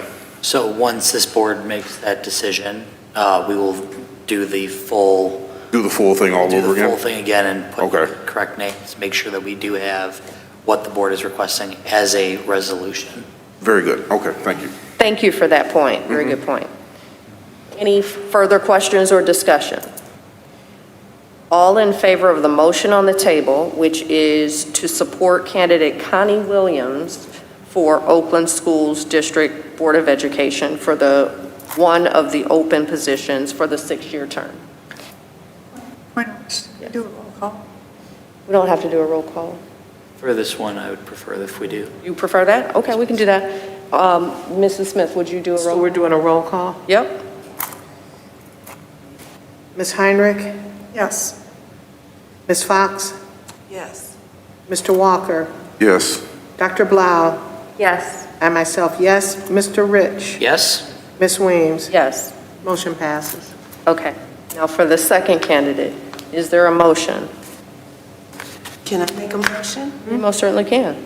I make a motion to vote for Stephen Goplet for the Oakland County School Board. I second that. Motion made by Mrs. Fox, supported by Dr. Blau, to support Stephen Gottlieb for one of the open positions on the Oakland Schools District Board of Education for a term of 6 years. Is there any discussion? Seeing none. I'm sorry, go ahead. I still have concerns with his interview. I understand, great school board candidate, but it's very different being in a services role as is the ISD versus the role of a local school board. I think that a lot of what he discussed is very focused on local school boards, which once again is great, it's very needed, and service there is definitely necessary, but it needs to be a focus on what the ISD does. And that's one of my main concerns. I think overall that's where we are, and I know that we have the recommendation from a lot of people throughout the county of keeping the current ISD as it is and as has been working together successfully and staying out of the papers, which we know is sometimes difficult to do because they work very well together while still providing the services that districts across the county request and need. Any other, Mrs. Heinrich? Yeah, I respect your opinion on that. Just to say that everyone that is serving on the ISD was initially new to the ISD, and I understand that it is a functioning board, and that is fine, but there is always opportunities for new input and membership. And in listening to all of the interviews, this candidate was very well prepared, very professional, very knowledgeable. Out of all the, and they only provided one forum for that, but of all the 6 candidates, I would rank this one as the best prepared, and as far as knowledgeable about what the ISD did and support, both through the experience as a school board member and also the experience as an educator in a public school system. And I know from my own experience as an educator in a public school system, I am very knowledgeable of the workings of the ISD and how it supports the individual school districts and what it does for and the opportunities available. So that perspective, I think, is very valuable also to bring into it. Any other comments? So this is an interesting one because, I went into this really relying heavily on the recommendations of peers, across Oakland County, because I value that, and I know how important it is to have developed relationships on a board and all of that sort of stuff. But I really like the idea of, giving someone who is well prepared and the peers knowledgeable the opportunity to serve in that role too. So I'm really glad that you share with us your learnings from watching the videos. I appreciate that. And can I respond one more thing to that? Because I picked up on listening to recommendations, which is good. But also something I want to bring to the table is I always, as an educator, and as a school board member, and just in the various roles that I've served in different community groups and working with parents and people, I've always liked to form my own opinions. Mm-hmm. And so I like to listen to recommendations and, look for input, but, study the candidates and look at all the information available and form my own opinions is a good rule of thumb for my personal belief system. And I can't speak for anyone else, and I respect everybody. I think everybody's opinion is respected. May I ask you a follow-up question? Did you find that the interview for the other candidate was not, didn't present them in a good light, or you just preferred the Mr. G? I just was not impressed in the, I would say, lack of preparation. Just did not present herself well. Did not present just in answering the questions, just didn't come to the table prepared with an opening statement, didn't come to the table prepared with what they would bring, and more than one thing said every role she's gone into as a reluctant person, but, drawing on her experience as far as serving and great respect for years of service and what she has done in her service and how she has stepped up to the plate and served. But as far as representing or presenting themselves, I just did not feel that somebody that had, I just felt like somebody that had such long experience would be better prepared in this situation because it's not the first time going through it. I just remember going through things when I was a candidate, and the first one was just learning experience kind of thing, but, it's just experience gains is a great teacher. So that's all. So I just looked at all the candidates not knowing any of them and just looked at them with an open mind and just took notes on how they answered the questions and formed my opinions based on that. Thank you. Mrs. Smith? I know we're still talking about Mr. G. Mr. Gottlieb? Gottlieb, yes. I just didn't want to mess up his name. What a lot of people don't know is Oakland Schools has just started this whole process of doing candidate forums. This is all new this year. And it all started when I ran for the Michigan School Board of Directors seat. So, of course, this is new to those that have not, and I know that many of them have served as school board members in the past, or currently, or what have you, in their own districts. But this is all new with the whole candidate forum as what you've seen. That did not start until I ran for Michigan School Board of Directors. So it can throw you off because this has never taken place.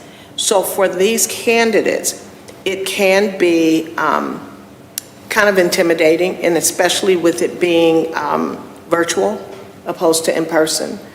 Everyone does not have those talents to be able to speak to the public or address different issues. I personally know her. She is very active and involved. She engages with every board member that comes in.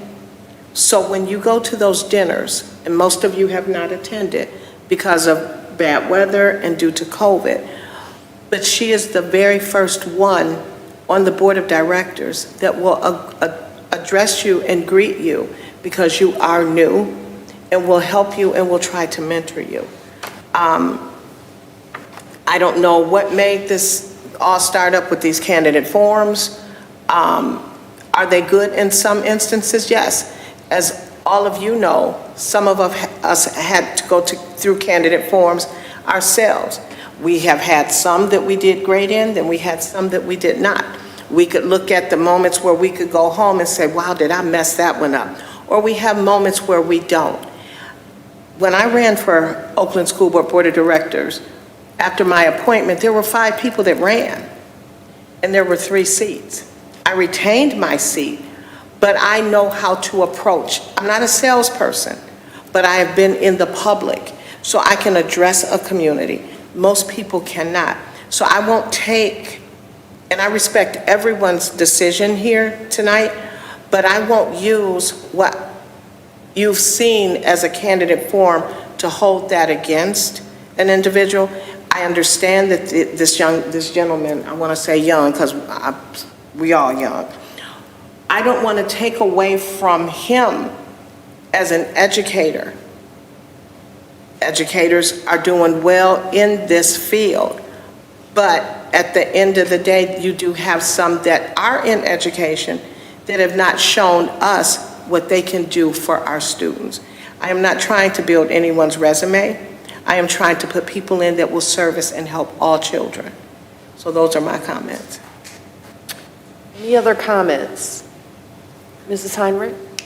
Well, I've just been to, I think, 3 of the meetings, and I've never met this person. So just wanted to point that out. Okay.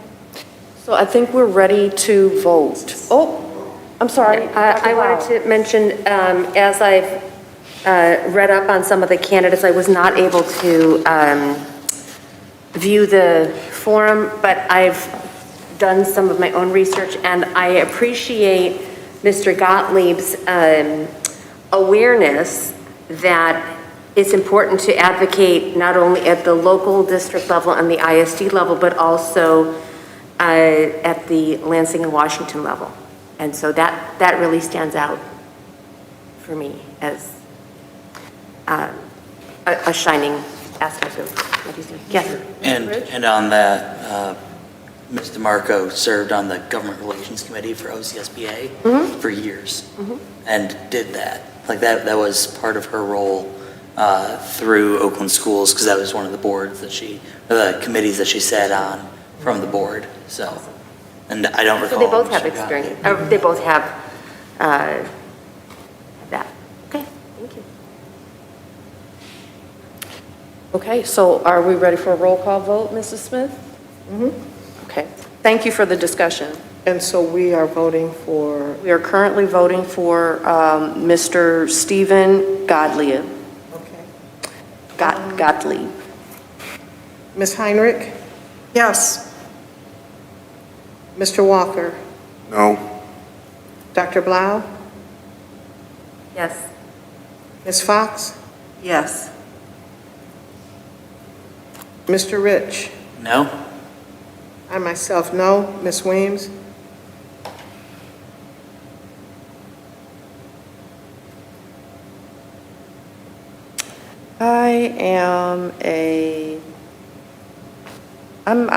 I'm a yes. I don't have anything negative to say about Mr. I don't know either one, so I don't have anything negative to say about that person. So your vote is? Yes. So he is the other candidate. You do have 1, 2, 3. You have a 4. You have a 4-3 vote. Wait, I'm sorry. Mr. Walker was a no, I was a no, and Mr. Rich was a no. So you have a 4. I am We're voting on Mr. Gottlieb. We're voting Sorry, on on Mr. Mr. Gottlieb. Mr. Gottlieb.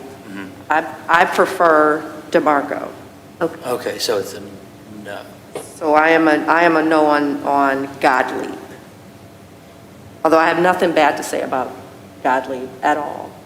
I just prefer what the ISD wants. Okay, so there is there's 3 for Mr. Gottlieb and 4 no's for Mr. Gottlieb. Correct. No, I know it's correct, I'm just saying. Yes. Thank you. Okay. I'm ready to go. That motion passes. We need fails. I'm sorry, that motion fails. So we need another motion on the table for another person. Yes. Are you making a motion? Yes. Mr. Rich? Yes, I move that the Board of Education supports candidate Ms. Barb DeMarco for one of the open positions on the Oakland Schools District Board of Education. Support. Motion on the table to support Barb DeMarco for one of the 2 open positions on the Oakland Schools District Board of Education for a term of 6 years. Supported by Mr. Walker. Motion made by Mr. Rich, supported by Mr. Walker. Is there any discussion? I think we've had discussion. Mrs. Smith, roll call vote, please. I will keep track this time. Oh, I'm keeping it too. Okay, thank you. Okay. Dr. Blau? You're welcome, Mr. President. Yes. Yes. Yes. Oh, you're voting yes? Yes. Yeah, okay. Mr. Walker? Yes. Ms. Fox? No. Ms. Heinrich? Yes. I myself, yes. Mr. Rich? Yes? Ms. Weems? Yes. She is the second candidate. So that motion passes. Yes. Now we need another, Mr. Rich. All right, so this is the big one. I move that the Board of Education by resolution designates Ms. Terry Weems as its representative and Mr. Zachary Rich as its alternate representative to serve on the 2022 electoral body responsible for electing members to the Oakland Schools Intermediate School District Board of Education. Further, the board supports candidate Mr. Connie Williams and candidate Ms. Barbara DeMarco for the 2 open positions on the Oakland Schools District Board of Education, each for a term of 6 years ending June 30th, 2028, and directs the designated representatives to vote for both candidates at the June 6, 2022 election. Support. Motion made by Mr. Rich, supported by Mr. Walker, to designate Terry Weems and Zach Rich as the representatives to serve on the electoral body responsible for elections, and support candidates Connie Williams and Barbara DeMarco for the 2 open positions on the Board of Education, each for a term of 6 years, ending June 2028. Is there any discussion? Seeing none, I think we can do all in, you want to do a roll call again? Okay, roll call, Mrs. Smith. Dr. Blau? Yes. Mr. Walker? Yes. Ms. Fox? Yes. Ms. Heinrich? Yes. I myself, yes. Mr. Rich? Yes?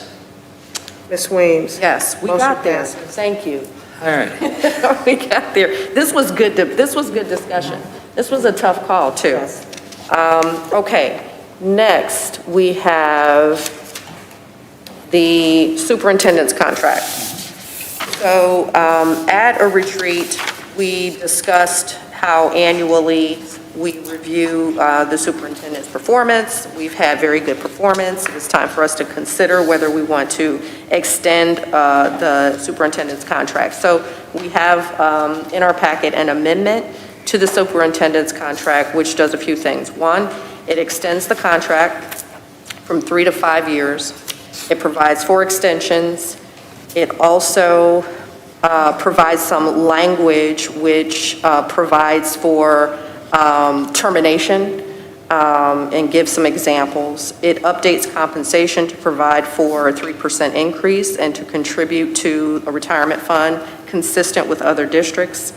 Our discussion or rationale around this was that, again, the board is happy with the superintendent's performance. We are very happy with the direction that the district is going in.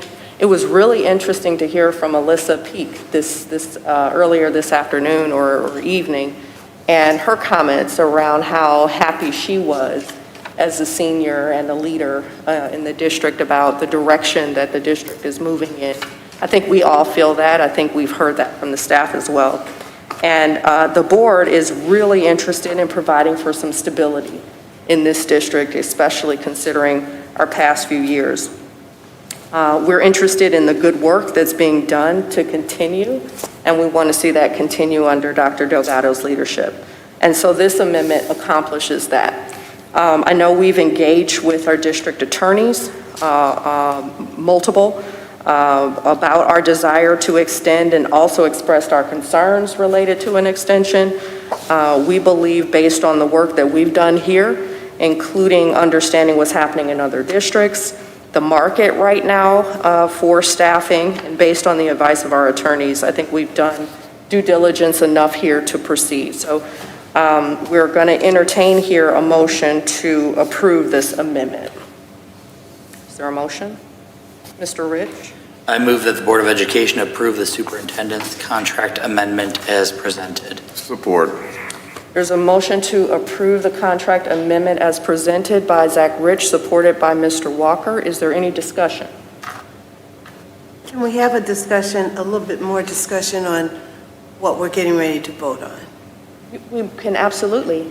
Okay. Okay. Can someone kind of give me is it just this here particular one? Or are we looking at things like the examples? What are we, we're voting on a whole piece, or are we voting on some additional language? We are voting on the piece that is in front of you, which includes the contract period, the extension, the area around terminations. We've added examples for what those terminations could be. That language there, yes. Okay. And then, the compensation piece, and then the fact that this amendment, is attached to the actual contract itself. In here, are we also voting on the number of years extension, like 5 years? Yes, in the first paragraph, it's in point number 1. So it's for a period of 5 years. Show that, where This is is- that to me? This is the contract. Yeah, I have it all here. So this is. You're talking about the actual contract and This is not actually- the, This is. and not the amendment. The amendment, I'm talking about both of them. Okay. This is the amendment. Number one refers to, this number one here goes on this page right here. It replaces,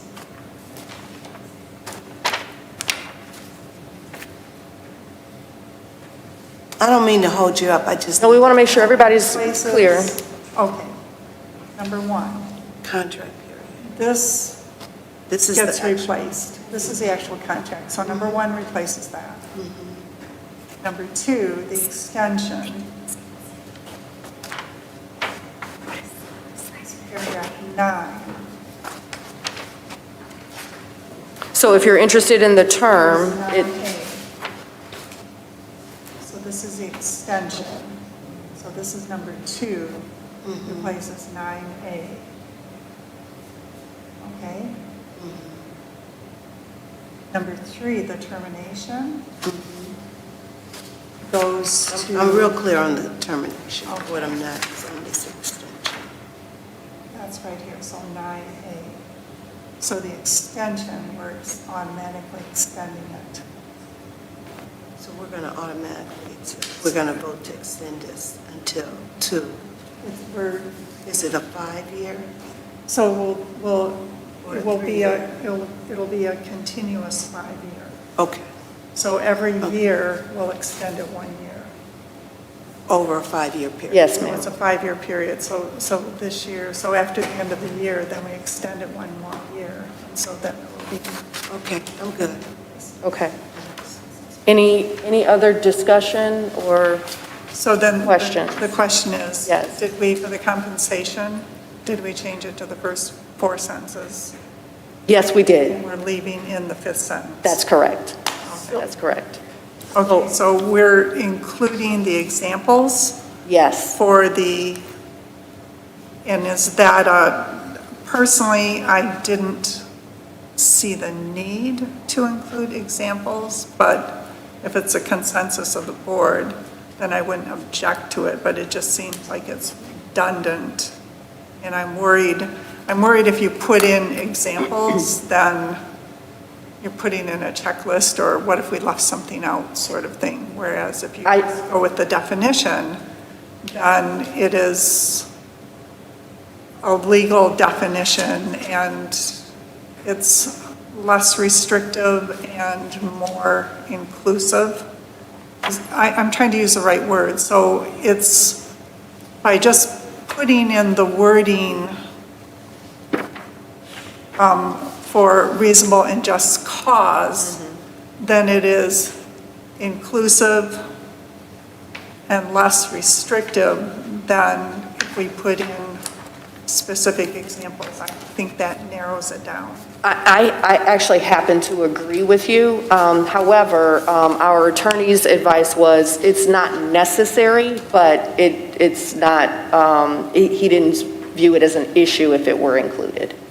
And I'm okay with that if that's the consensus of the board. Okay. Okay. Mrs. Smith? He had his hand up first. He waved it. Okay. For the general public, as we know, this was on the agenda once before. But what I want to explain to the community is that we want to do our due diligence. I don't believe in rushing in anything. I mean, as I explained to a couple of my colleagues, I don't even rush into purchasing a refrigerator. We have had some issues. I'm addressing the elephant in the room. We have had issues, but it is best for us to make sure we all know what we want in this superintendent. We want to continue and maintain what we have. We don't want to go through this again. Everybody knows how excruciating this was to find a superintendent, to put into this role, into this place. We have a great cabinet, and we have a great relationship with this superintendent. Do I rush into anything? Absolutely not. But what I want is I don't want a 4-3, a 6-1, or a 5-2 vote. I expect us, when we put him in, Dr. Delgado, a 7-0 vote. But I want to make sure that we are all on the same page, and each and every one of my colleagues' questions are asked, and because those were not able to be done the last time. We were not able to ask questions. We were rushed into making a decision. So we don't want to do this, and we turn around, and then it's my role as a board member is not only to protect this community and the staff, but to protect this board as well as this superintendent that we have put in. Do I agree with some of my colleagues' decisions in the past? No. No, I have not. Do I agree with some of the decisions we have now? I have been open to be able to agree to disagree, but I am able to agree that there should have been conversation, which we are having, and we have had. I feel that we should make sure not only what Dr. Delgado wants, but what we want and what we want in this community. I am comfortable with the changes and the questions that were asked by all. I am comfortable with passing this contract. This is not the NFL draft. This is not the NBA draft. We see superintendents come and go. Giving a superintendent a 1 year, that would tell me you don't want me. Giving a superintendent 2 or 3, that's when you start finding out people who they really are. You know, a good example, my daughter has been friends with her roommate since 9th grade, and she's finding out stuff she don't like. We even have those in personal relationships. So to jump up and make a quick and radical decision without conversation, that was not going to happen. So with that, I did not want this superintendent to have a 4-3, because then that causes tension with him, with his board, whether they want to say it or not, because truth be told, they're human too. I did not want him to have a 5-2 vote. Some districts have had 6-1 votes. As many of you know, in this community, I was the lone wolf. I don't follow nobody. But in this case, I'm gonna follow what I feel comfortable with. And I felt comfortable before because I get up and I look at myself every day and I love me. And I'm gonna be happy with my decision tonight. Thank you. Thank you. I think everyone has overwhelmingly expressed support for the work that you're doing. We are really, really happy with the work that you're doing. I'm very proud of that. I also appreciate everyone's due diligence here and wanting to arrive at the right decision and make sure that we were asking the right questions. That's all, you know, that's what this board should be doing. That's what our public expects us to do. So thank you for that. Thank you for taking the time to do that. I greatly appreciate it. Yes. No, I just would like to address my colleague here in terms of the examples. Can I speak to that at this point? Sure. So I believe that there should be some examples placed into the actual document, and our attorney actually gave us some language that I think would be helpful to all of us, and the language is including but not limited to commission of a criminal crime, misuse of district funds, sexual harassment, significant violations of the district policy, assault of an employee, or student acknowledging or falsifying records or documents, and significant acts of moral turpitude. But I think what my point is that we can put some of these examples in here with the language saying including but not limited to. That is the language that is included. Yes. Thank you for that. At this time, I think we are ready for a roll call vote. Could I have the motion repeated, please? Sure, the motion is to approve the contract amendment for the superintendent. Thank you. And that motion was made by Mr. Rich and seconded by Mr. Walker. You ready? Yes, we're ready for a roll call vote. Mr. Walker? Yes. Ms. Fox? Are we going to put Yep. this including but not limited to? Yes. Yes. Dr. Blau? Yes. Ms. Heinrich? Yes. I myself, yes. Mr. Rich? Yes. Ms. Weems? Yes, The motion passes. You have a 7-0 vote. Congratulations, Dr. that is wonderful. Thank you very much. Thank you. The next item is items from the treasurer. Mrs. Heinrich. That would be me. Expenditures. I move that the Board of Education approve the expenditures as outlined in the expenditure printout dated May 17th, 2022 as follows. General Fund, $10,159,713. General Fund Athletics, $90,146. Capital Projects 2018 Bond Fund, $936,314. Capital Projects 2020 Bond Fund, $807,854. Nutrition Services Fund, $308,370. Benefits Stabilization Fund, $1,014,411, totaling $13,316,808. Support. Motion made by Mrs. Heinrich, supported by, was that you, Mrs. Smith? Yes, ma'am. To approve the expenditure report. Any discussion? Seeing none, all in favor? Aye. Any opposed? Any abstentions? Motion passes. Thank you. We'll now move to the consent agenda. Mr. Rich? I move that the Board of Education approve the May 17, 2022 consent agenda as follows. A, approval of minutes. That's one for May 3rd, 2022 regular meeting. B, approval of Board of Education 2022-2023 meeting dates. C, Head Start Director's monthly report, which includes the Farmington Head Start budget narrative. 4, Head Start cost of living adjustment and quality improvement funds for fiscal year 2022. And D, personnel items. Support. Motion made by Mr. Rich, supported by Mrs. Smith to approve the consent agenda. Any discussion? Seeing none, all in favor? Aye. Any opposed? Any abstentions? Motion passes. Any reports from board representatives? Mr. Walker.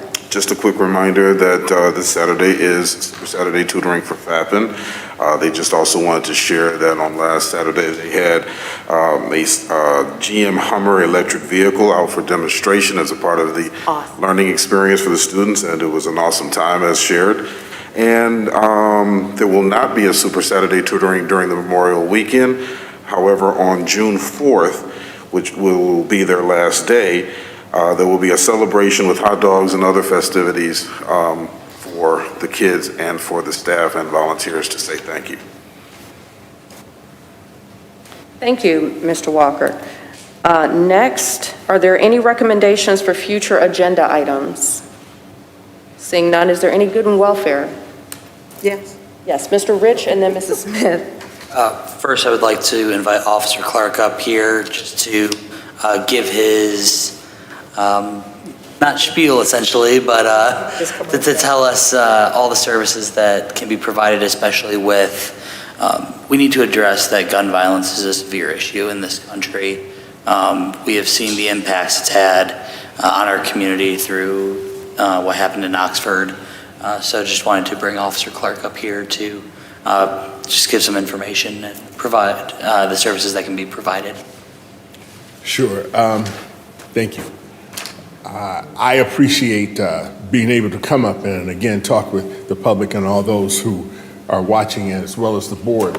And my stress is always the safety, not only for the school community, but for the individual homes, as well as our family members who we may go and visit.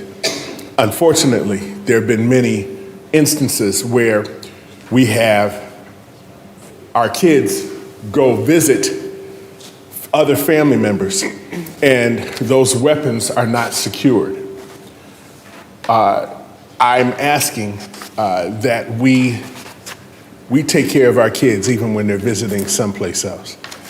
I think we are past the old school thought of, okay, I can go down to Johnny's house and play with my Matchbox cars. I'm sorry, that just happens to be who my friend was. However, we can't just do that without knowing that there is an adult down there, and a responsible adult. Also, if there are kids that may want to come to our home, I think it's imperative that you talk with the parents of those children that may be visiting you. In this time in which we're dealing with the marijuana laws and things of this nature, we do not need an issue where gummies or anything else alcohol or anything else is brought to the school as a joke. I try to use the M&M philosophy, and that is be mindful of who mimics you. The mentor needs to be respectful of the mimicker. The mimicker being our kids. They're watching everything we're doing. They're sponges. And we have to be able to demonstrate to them the proper things to do. If there's something that you'd like to do and it may not be proper for the kids, you got to wait till the kids are gone. It's just that simple. So as educators, as parents, grandparents, aunts, uncles, whatever, neighbors, I again tell you that we have gun locks and we keep passing them out. I'll pass them out wherever you want. We just got another shipment in, which is good to me because that says that we're giving them away. Now I'm in hopes that people are really using them and they're not just putting them on the garage because they don't want to go pay for a big lock to put on the garage to lock their items. But it's important. These weapons are important. We have to take the responsibility as the adults because thank the good Lord we have made it this far. Any questions? I'm open. Thank you for that. I know it's late, but I'm open. Thank you. We appreciate you. What's that? Sure. I'm sorry. Yes. Did that cover what you were concerned? That's great. Thank you. Yes, sir. Thank you. Thank you so much. Mrs. Smith and then Mrs. Heinrich.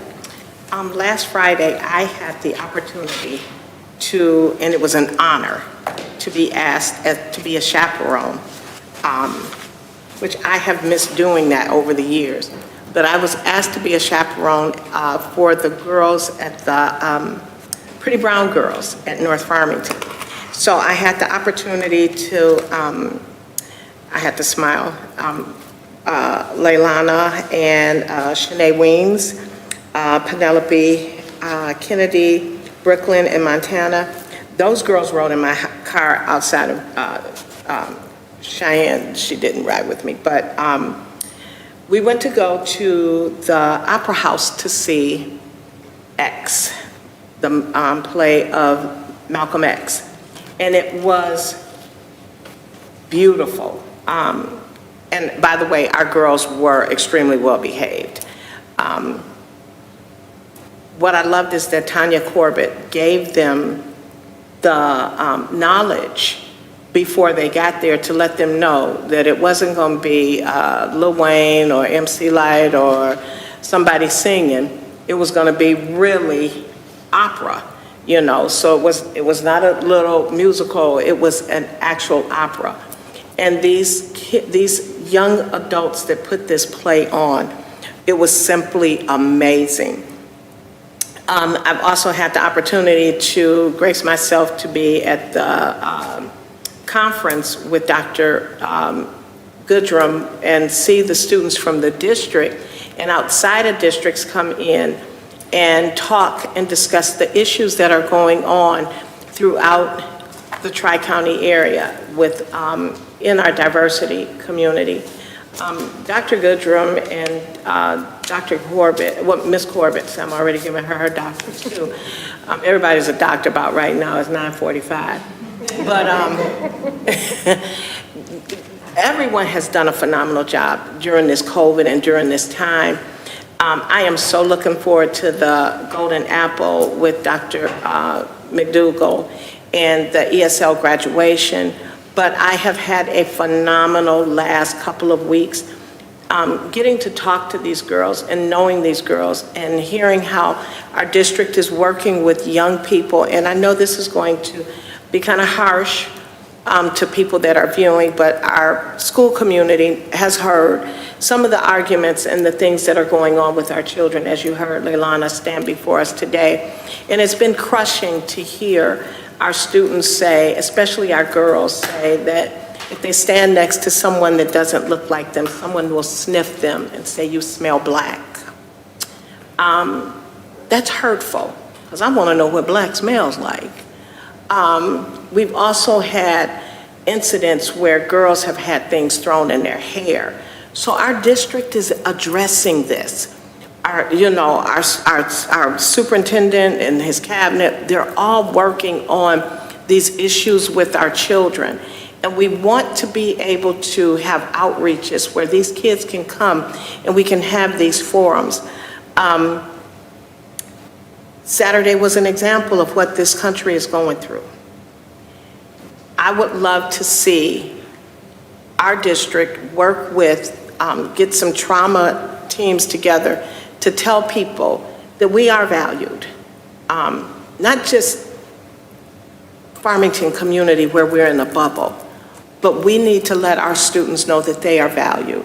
Whether they are purple with yellow polka dots, whether they are not financially healthy, where they can't get the latest Jordans or whatever, we have to make everyone feel safe and wanted.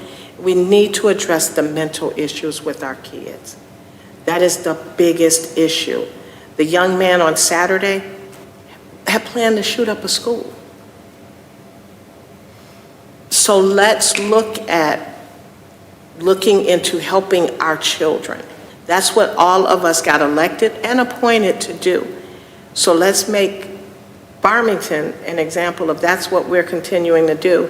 And on another note, a better note, that more not so somber note, Michigan School Board of Education will be doing the 21-day equity challenge as well. And they will be doing that due to they have followed the lead, and they will be doing it under the United Way. But guess who their prime example was? If I may say, I'm a little biased, but it was Farmington Public Schools. So thank you to Michigan School Board for doing that, and let's work on getting Oakland School Board Board of Directors back involved with wanting DEI. So that's my note, and I'm looking forward to the parades and everything else. So that's it. Mrs. Heinrich. Yeah, I got actually two things. Thank you, Mrs. Smith, for sharing that with you. The United Way of Southeastern Michigan is having their kickoff Friday, May 20th for the 21-day Equity Challenge.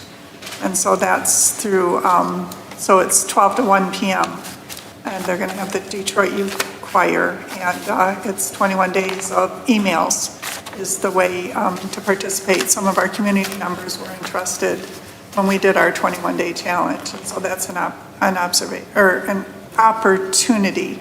And just to go to unitedwayofsoutheasternmichigan.org, and you can register for that. I had the opportunity to attend Willy Wonka Jr., put on by Warner Middle School at the North Farmington High School auditorium, and it was just so delightful. It was just such a nice presentation by the students. You could just see the joy, just the preparation, the presentation, the audience, the pride in the parents, and just the school, the whole community support as far as parents greeting and students taking tickets, and proud parents sitting in the audience with their bouquets of flowers.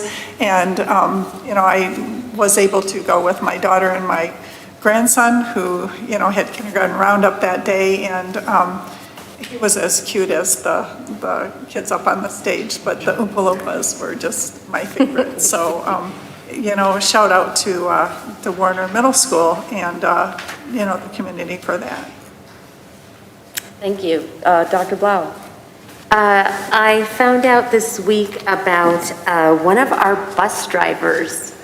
Her first name is Patty. I don't yet know her last name. She has 3 Ukrainian families who ride her bus to Gil, and I believe now one of the children is in middle school. The kids on the bus wanted to do something to support these families and their family members who are back in Ukraine right now. They started making bracelets, and they're going to be coming to our board meeting on the 21st of June to share with us what they've done and how they're helping other families during this time of crisis in Ukraine. When I spoke with Patty, she's been with the district for many years. She says that our bus drivers are a family, and she just loves driving the bus for Farmington Public Schools. And that we have a bus driver that would go out of her way to help these kids get beads and make bracelets, and then she's finding places for them to sell them around town and at different restaurants and things so that they can raise more funds to send back to Ukraine for family members there. I mean, that's the kind of commitment that we have from our bus drivers, as well as our teachers and our support staff and our central office and our superintendent and our board members. That's Farmington Public Schools. So we'll celebrate that on June 21st. That is excellent. Recalling a previous celebration, a young lady that you made us aware of, Rose. Yes. She was recently featured in Farmington Press for her work. First page, she was like, oh, I know her. She was on the cover. Awesome that yes, she was featured for the work that she's doing to bring awareness for Tourette. So I was pretty happy to see that. So congratulations to her and her family. 2 more things. So scholarship time. The Education Foundation mentioned $18,000 in scholarships. I know that there were 45 applicants to my scholarship, and I'm really happy about that. I won't announce who won, but I think that you guys may know the person. It's going to be nice. I had the opportunity to spend a couple of days in Chicago with about 60, 70 8th graders who all play music. It was a great opportunity. The kids had an awesome time. It was an amazing trip. Chicago is beautiful. I forgot for some reason. It's beautiful. The weather was great. And it was just an awesome time. It was really nice to see the kids enjoy the Blue Man Group. We got to go to a comedy show. We got to go to the mall and see the American Girl store and the Lego store. We got to do a lot. But what was really great was we visited a high school, an amazing campus, and they had clinics at the high school. And to see the kids evolve right there in class over like an hour and a half, 2-hour period, this teacher, worked with these students, and you could hear the difference in the choir, in the band, and in the orchestra. It was amazing to watch the teaching and learning that was going on in those clinics. So the kids had a great time, and hopefully I don't have any more field trips for the foreseeable future. So if that is all, I think we stand adjourned. Thank you. All right.